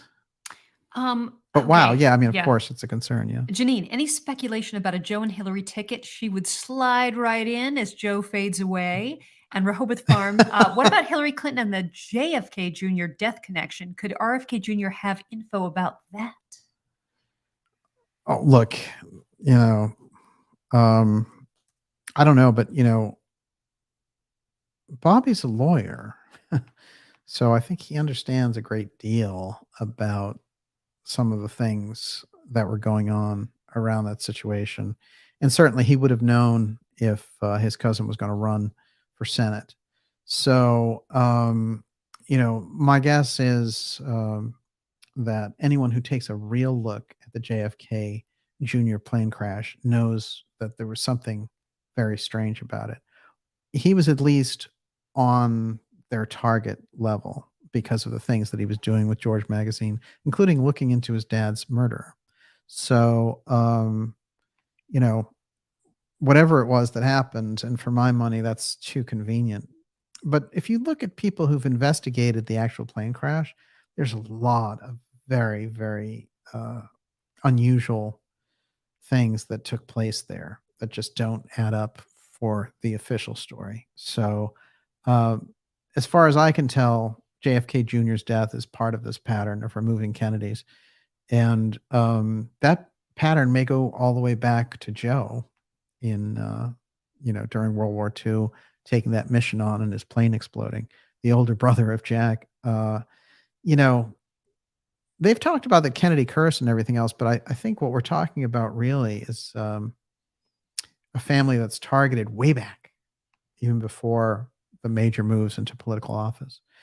And one thing I can say that Bobby has put on the record in his own biography about Kennedy family life is that the battle with the deep state started in earnest when Joe went on these committees. His father, Jack's father, Joseph Kennedy, when he went on these committees and he argued for the limitations around the intelligence agencies, he already saw that they were getting out of hand. That's early on. I think that occurs in the late 40s. So early on, he's somebody who realizes this isn't good. So that instantly, those forces were opposed to the Kennedy. They probably didn't even realize the level of opposition that they were going to mount against them in the beginning. But the Kennedys became a gigantic threat. And the legacy continues to be a huge threat. And certainly Bobby Jr. is someone who has done tremendous damage to their plans around the pharmaceutical takeover by being really an incredible hero on that. So I would think immediately that they're like, look at all the information and all the stories there are and rumors and everything else to try to take him out before he even announces. I mean, they're afraid of this guy. And it's interesting. It is all the liberal hit piece media. They're the ones who are going after him. He's supposed to be a liberal Democrat. What does that tell you? Who are they trying to tie him to? Trump's guy, Bannon. This group, that is controlling things, they don't want either on the right or the left any opposition to what they're doing. And so they will go after opponents on the right or the left. They have no, loyalty to either side. If you're against them, they'll take you out. There's an interesting point around this, which is Kristen Sinema, because when Kristen Sinema got in as a Democratic senator in Arizona, they, literally were showering her. They were like, she's the first bisexual senator. And they were just going crazy with all this. And then she was like, you know what? The Democrats are like out of there. I'm an independent because they're going way too away for me. And the person that they sent to try to challenge her for her seat is Ruben Gallego. And let me tell you, I've done shows about him. He's the guy who was the congressman I have his stuff here, but Gallego is very interesting because he's right in the middle of all this UFO piece. He's the one who's working with Rubio and Gillibrand to get this funding for the UFO DOE, the UFO Defense Office. And let me see if I have this. As always, there's so much UFO stuff that I don't get to. Yeah, this guy. I've done many shows featuring him. Our friend, Ruben Gallego. And he's welcome to come on this program. Here's a few things I'd like him to explain. One, when he was over here at Harvard, he studied psychological operations for crowd control. That's kind of a weird thing. Suddenly he's a big man on the UFO front. So that's a little bit strange. Two, then, this whole thing about his aggressive, and I mean aggressive comments about the opposition, and, his almost like violent demeanor. I think he sounds like somebody who's a very unhinged person. This is Sinema, and she's the one who's like, you know what? I'm not putting up with the Democrats. I'm going to, I'm kind of a Democrat at heart, but I'm an independent now. So now all those liberal magazines and websites, they're all going after her. Like, oh, that's Sinema. Forget it. She might as well be, Trump in drag. And they send this guy to take her seat. This is the guy who's wrapping up all of these things with our friends Gillibrand and Rubio. So these people get together. By the way, there's Jake Tapper, who said, quack, Robert Kennedy announces for president. Quack? What kind of a professional newsman are you? And here you are celebrating the UFO Defense Office with Rubio and Gillibrand. I mean, it's really weird. But let's get this on the record. Rubio, Gillibrand, and Gallego applaud inclusion of unidentified aerial phenomena amendment in National Defense Bill. That's the same guy that they're sending after Sinema's seat. So this is very disturbing. And this guy needs a lot of investigative scrutiny in a professional manner. But, and like I've said before, investigative journalism is adversarial journalism. It's the nature of the beast if you're trying to unmask somebody and what they're doing. And it's not personal. It can't be. It never should be. But I've always used this CEO example that, if somebody's dumping nuclear waste, then the reporter likely isn't going to like play golf with them. I mean, you're going to want to reveal the fact of what they're doing. So in this case, Galejo has a weird background, in my opinion, and his demeanor has been really weird. Um, and they've kind of dressed him up also, along with the fact that his ex-wife was the mayor of Phoenix, where they had the Phoenix lights and everything like that. I don't know. Something very strange is going on there, but I don't want Galejo running the UFO file as a senator. That's for damn sure, because it smells just like total CIA operation. But just to put this on the record, U.S. Senators Marco Rubio, a Republican from Florida, Kirsten Gillibrand, a Democrat from New York, who we know is tied up with all these aerospace interests, along with Congressman Ruben Galejo, Democrat, Arizona, applauded. Remember, he's a congressman, though. They're senators, so this is already weird. They know he's going to be a senator, so they're taking him into the fold.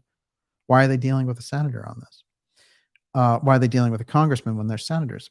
They applauded the inclusion of their unidentified aerial phenomena UAP amendment into fiscal year 2022 National Defense Authorization Act. So the National Defense Authorization Act, I've pointed this out before, $1 trillion for military contractors. And it has to be signed off on by the president. What they did in the back rooms is Galejo and Gillibrand and Rubio, because they're on the Senate Intelligence Committees, tied the UFO DOE office to NDAA and said, if you don't pass UFO DOE, no NDAA. Everyone hangs around waiting for their $1 trillion. So that's how they snuck it in the back door. So there's a lot of heavy-duty sneakiness in relation to what's going on with this, but these people are on the ballot for 2024. And if they want to explain themselves and what they're doing with it, then great. But Galejo and his grasp after cinema, shows you just how fast this left-wing thing can turn on a candidate. And in this case, they're turning on cinema. Yes. Rehoboth Farm, quote, the presidency, for that matter, the federal government shouldn't have that much bearing on our lives. Unfortunately, that isn't the case. In Scarlet Fire, quoting Patrick Henry, the Constitution is not an instrument for the government to restrain the people. It is an instrument for the people to restrain the government. Oh, wow. That's really true.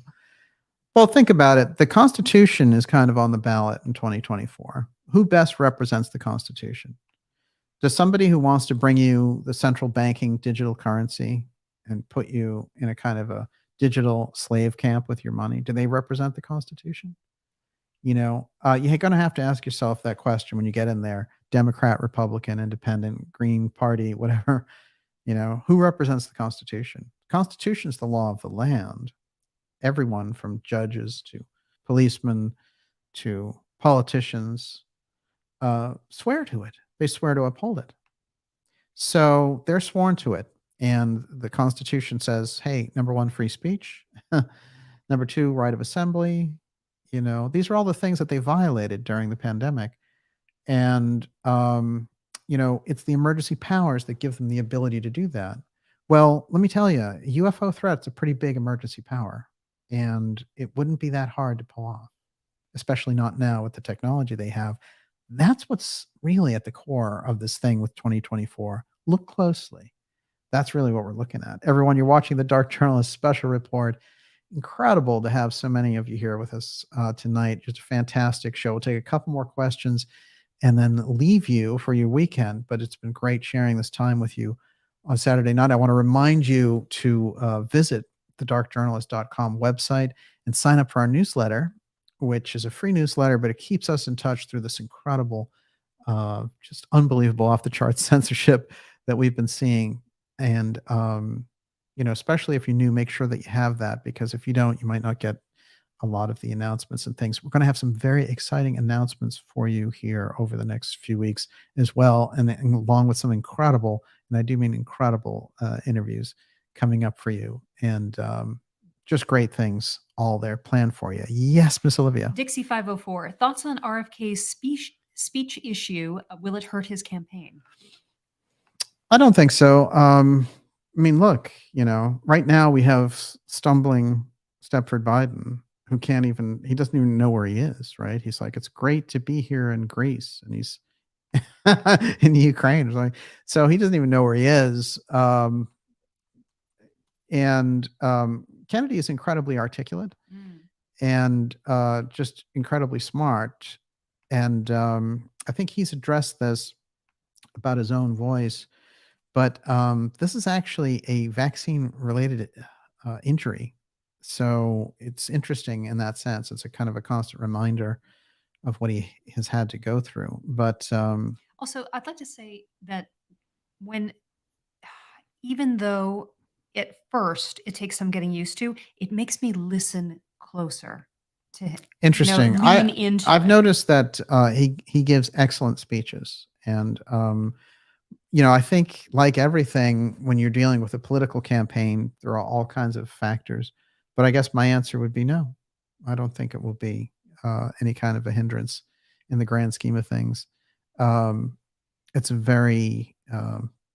it's something, I think the dynamism that he shows and brings across, that if the people who are working with him and supporters and things can be his voice as well.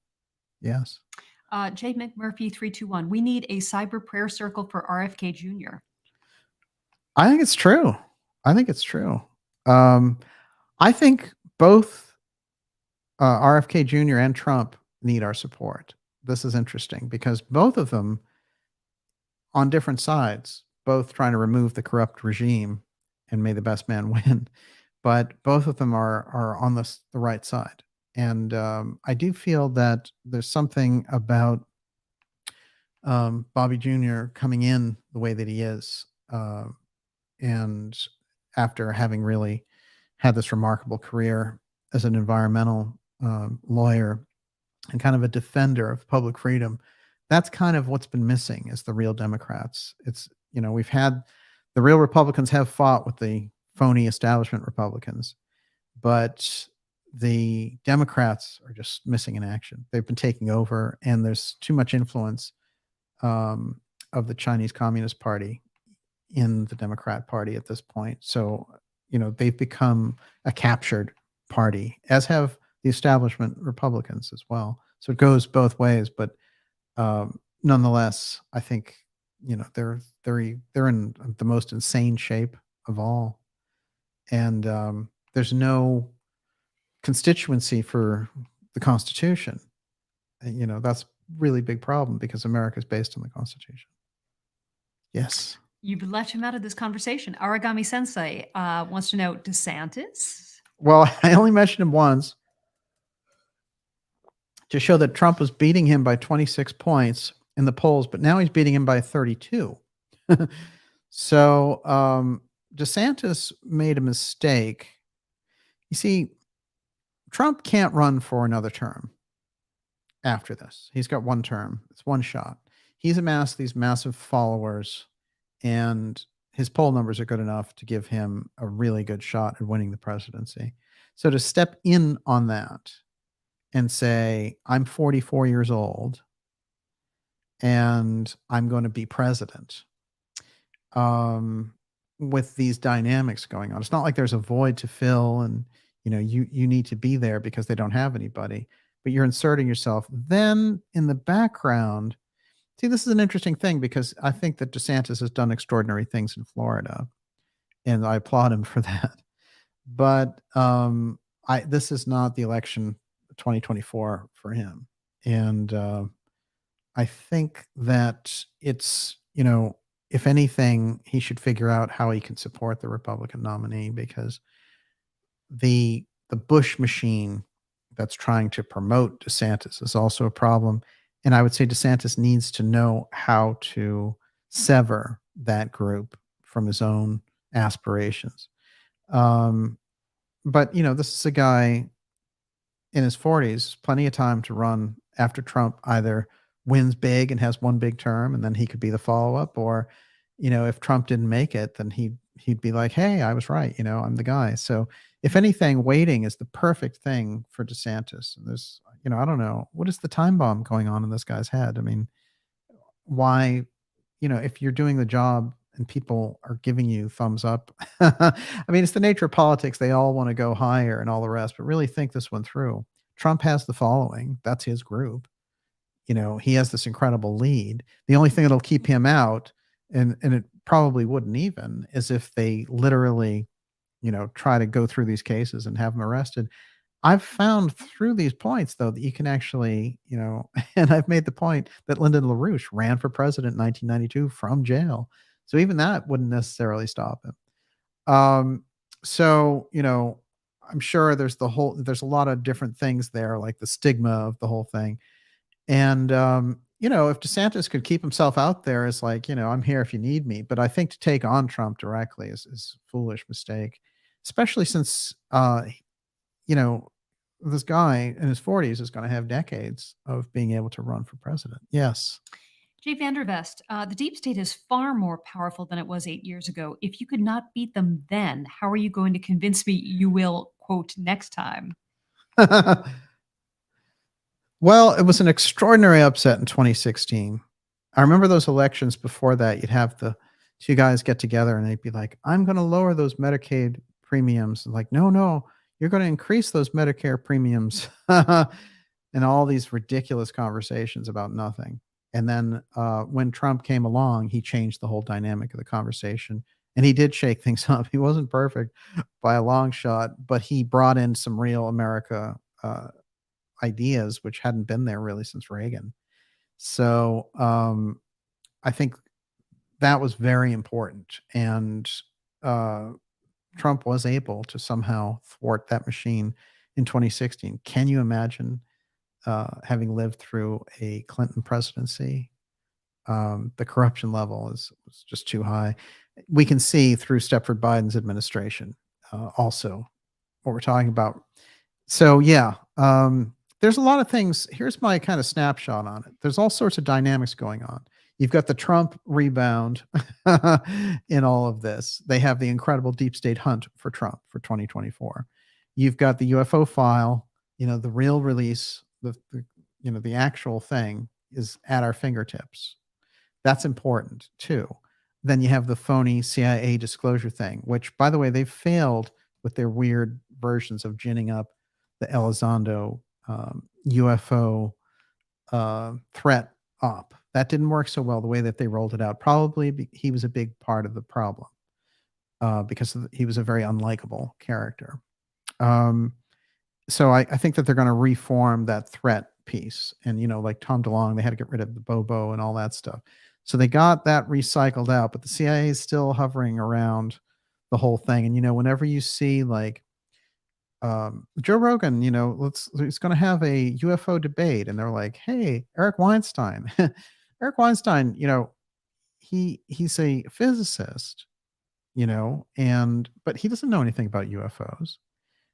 Tucker Carlson, they had him on the show and they were like, what about UFOs? And he's like, oh, I've heard about these, underwater UFOs. I mean, they don't know what the UFO file is all about. This is a big problem. It's a gap in their knowledge. And so somebody like Tucker, who does good shows, don't get me wrong, but he thinks he's edgy covering UFOs. And he's like, here's my guest, CIA man number 1, CIA man number 2. No, that's misinformation. Those people are feeding you threat narratives. So that's what they're after. And in the background, there's a thing, I've mentioned this before, which is right, literally so close by. And that is Avi Loeb's astrophysics lab. And over there, they're launching a different type of UFO op. But the board, what happened with the board on it is they're all CIA people and Elizondo and Mellon. So that is the plot to build the world's most ambitious alien detector. Avi Loeb is no stranger to controversy and bold ideas. And his latest, to find signs of extraterrestrial life, may be the boldest and most disputed yet. These are liberal, like Daily Beast and stuff like that. Once you get those people in the CIA looking for UFO disclosure, watch out. There's the phony disclosure. And Loeb is, he's from Talpiot, so that's Israeli CIA, basically. And I had a pretty open mind when he was talking about, like, well, I think Oumuamua is an alien probe and all this stuff. But then I saw him filling up the Galileo project with all of these CIA hacks. So that was disturbing immediately. I kind of figured out pretty quickly what they were doing. And then he had a day-long event. It was called UAP Day. And everyone knows, everyone who watches this show knows how I feel about the term UAP. It's a total junker. And UFO is the term. UAP is BS. You know, people who are in the UFO field should never use it, ever. But it's interesting because there's a woman out there. She's a professor, and I've talked about having her on the show, and we will certainly. But she wrote a book called American Cosmic, and she put out a series of tweets that I think go to the core of this. And I've heard this type of talk a lot, but in this case, she's talking about the Galileo project, and she says, "Sometimes you tweet something you regret. I certainly do not regret my tweet about the Galileo project member who sent me an aggressive email. Since I did that, I received many notes from researchers saying it happened to them too. No idea what's going on. Let's do our research in peace," she says. So what they did is they went after her because she was suggesting, her own kind of theory around these things. And she's very well credentialed. She thought out her thing. Her book is very good. She has another one coming out. But this group who are trying to say, hey, alien AI is here and they're trying to communicate, and they'll communicate and they'll tell us all these wonderful things. They don't like her being on their same level and giving her own theories. So again, this, the CIA inspired group, Galileo Project, the CIA inspired group, TTSA, they try to bark orders at people about what they can do and cannot do about the UFO file. And they also take over, they had Elizondo as the GQ Man of the Year or something, Hero of the Year. You see the kind of power they have? I mean, that's pretty good. So, remember this, the money that they spent on the TTSA debacle is $50 million. Okay. That's CIA payroll somewhere. So, that's probably black budget money. So when they go around bullying individual researchers, watch them. Don't support them. Don't interview them. If you're Joe Rogan or somebody or Tucker, don't interview CIA bullies. Get real people on. So that's a real huge problem, gigantic. And they're going to have to wake up from that, or they're going to just promote CIA junk, and we'll be in worse trouble with this whole thing in 2024 than we are right now. That's my 2 cents on it. Whew. All right. The last question, Miss Okay, Olivia. I'm going to pair these. Andy B, DJ, do you really trust the voting machines? And Matakwe Oyasin, given the Republicans now producing, quote, strategies for mail-in voting, unquote, does DJ think that this may be a massive cheat fest on both sides, thinking mid-1800s New York City voting? Look, I'd probably agree with everything you just said there. Nonetheless, I still think that it's going to be difficult to do the kind of shenanigans that went on last time. So, they've laid out all kinds of scenarios. In 2016, these papers got leaked from Hillary Clinton's campaign manager, and they were all about scenarios to drive people from showing up at the polls. One of them was a UFO invasion, believe it or not. So they have all these different things laid out there. From my way of thinking about all of this is there is a chance that the wave against them will be so overwhelming that the only thing that they could do would be to try to keep, like Trump off the ballot in certain states, or to try to prevent RFK Jr. from getting into the debates, things of this nature. These are the types of things I think they'll try to thwart. And so I think, it all depends on the wave. How big is that wave? And we need to really hope that that wave is gigantic, and it should be. It's a huge election. I can't tell you how huge. Whenever I go over the stats around 2024 and look at the mess that we're in the country right now, and with the CBDC FedNow thing coming in as well, along with the things that they're working on in the background, with frankly, the UFO threat emergency piece, the continuity of government program, these incredible, like the violent trans thing that they're trying to unleash now, trans terrorists and stuff.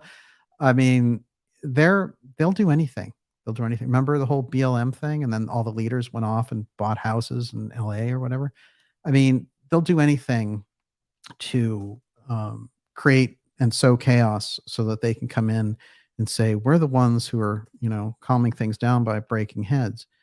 So we have to be, I think, particularly savvy. If this effort is coming in on both the Republican side and the Democrat side to get rid of the current regime, then we need to get behind that. I don't care what party you're from or which candidate you prefer. The current administration needs to be, they're the object. We need to have them removed.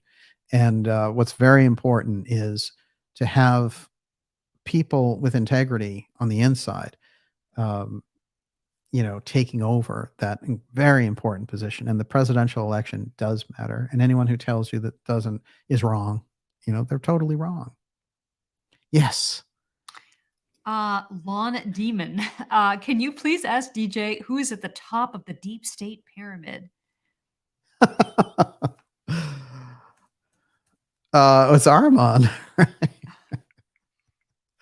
Is it really? I rest my case. Okay. Everyone, it's been fantastic to be here with you. And 2024 is going to be pretty wild. We're going to be ready for it. A lot of reports on this. And the UFO disclosure part, getting the real thing versus the CIA threat thing, is going to be very important. I guarantee you disclosure is going to be a very, very important piece of this election. And I think in terms of,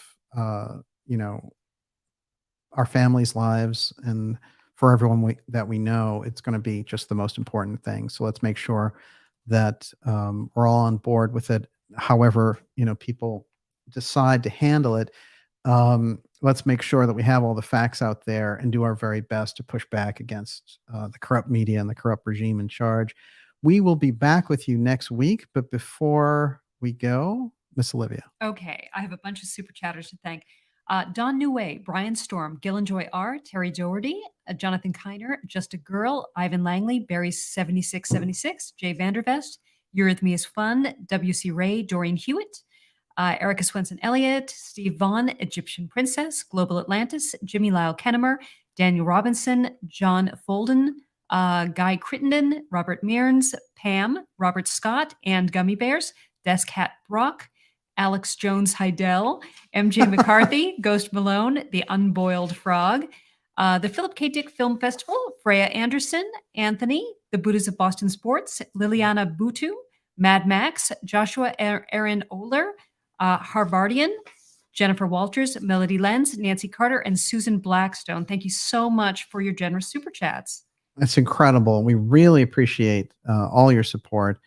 And to all our super chatters and to our subscribers for keeping us afloat to do these reports. And for everyone, I think, who gets behind the work that we're doing here, this is a very important, pivotal time, and we want to be able to deliver the most important work for you. We'll be back with you next week, and we'll be keeping an eye on things. If anything comes up in the meantime, you'll see a special report. And the X series, of course, coming back at the end of April, and some exciting interviews coming up for you guys as well. We will see you all next week. And I want to make mention here, I didn't get to it during our show, but there was a huge Russian UFO sighting over one of their nuclear plants yesterday. So we know this whole thing about the nuclear plants and the whole UFO thing. But this is something I'm keeping an eye on, and might bring you some reports on that as I hear more things. But it was one of those things. Whenever we get UFOs around nukes, I think we need to pay extra attention, like the Montana situation.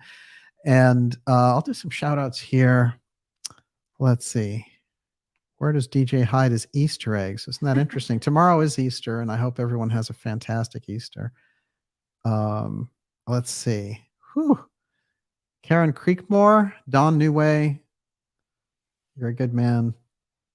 We are all children. Oh, I agree with that. Susan Blackstone. Holy Smoke, Timothy Guessing, Scarlet Fire. Children's Health Defense, right. That's the other thing, of course, the wonderful thing that Bobby Kennedy has done, which is to create this incredible Children's Health Defense organization, and they've got some great people working with them. They do. They have a lot of integrity. Maureen O'Brien, Michael Golpe, Silent Murmur. Happy Easter. He is risen, says Sammy. Absolutely. Right on. Wow, incredible. And you can kind of feel the weekend has that very, very interesting aura about it. Thomas Ball, Horse Lady. That's a great name. I like it. I like those horse enthusiasts out there. The Jot, greatest chances of a 2024 election feels pretty low to me. Interesting. Well, there is that massive, massive eclipse. I didn't even get into that. I'm sure we will soon. Global Atlantis, love the show. Highlight of my week. Thank you for being here, sir. We really appreciate it. We will see you all next week. Scruples, stay safe yourself. And a Golden Girl, Charles Milligan, Red Pill Lion. I know Kate's out there. It's great to see you. Timothy Guessing. Pray for RFK Jr. Yes, I agree. Incredible. He's already done incredible things, and we may get just this remarkable opportunity to see him ascend in this political process. Let's hope we do. Eclipse is a year from today. Wow. Well, there you go. That'll be the one. We'll see you all next week, everyone. And remember, it says end broadcast, but it never really ends. Absolutely. Bravo, Miss Olivia. Nicely done. Excellent question. That was tough tonight. The ideas room tonight was exceptional, I would say. It was rollicking. Saturday nights always are. And we'll be back with you Friday next week. So, never let it be forgot. Once there was a Camelot. We'll see y'all next week. God bless.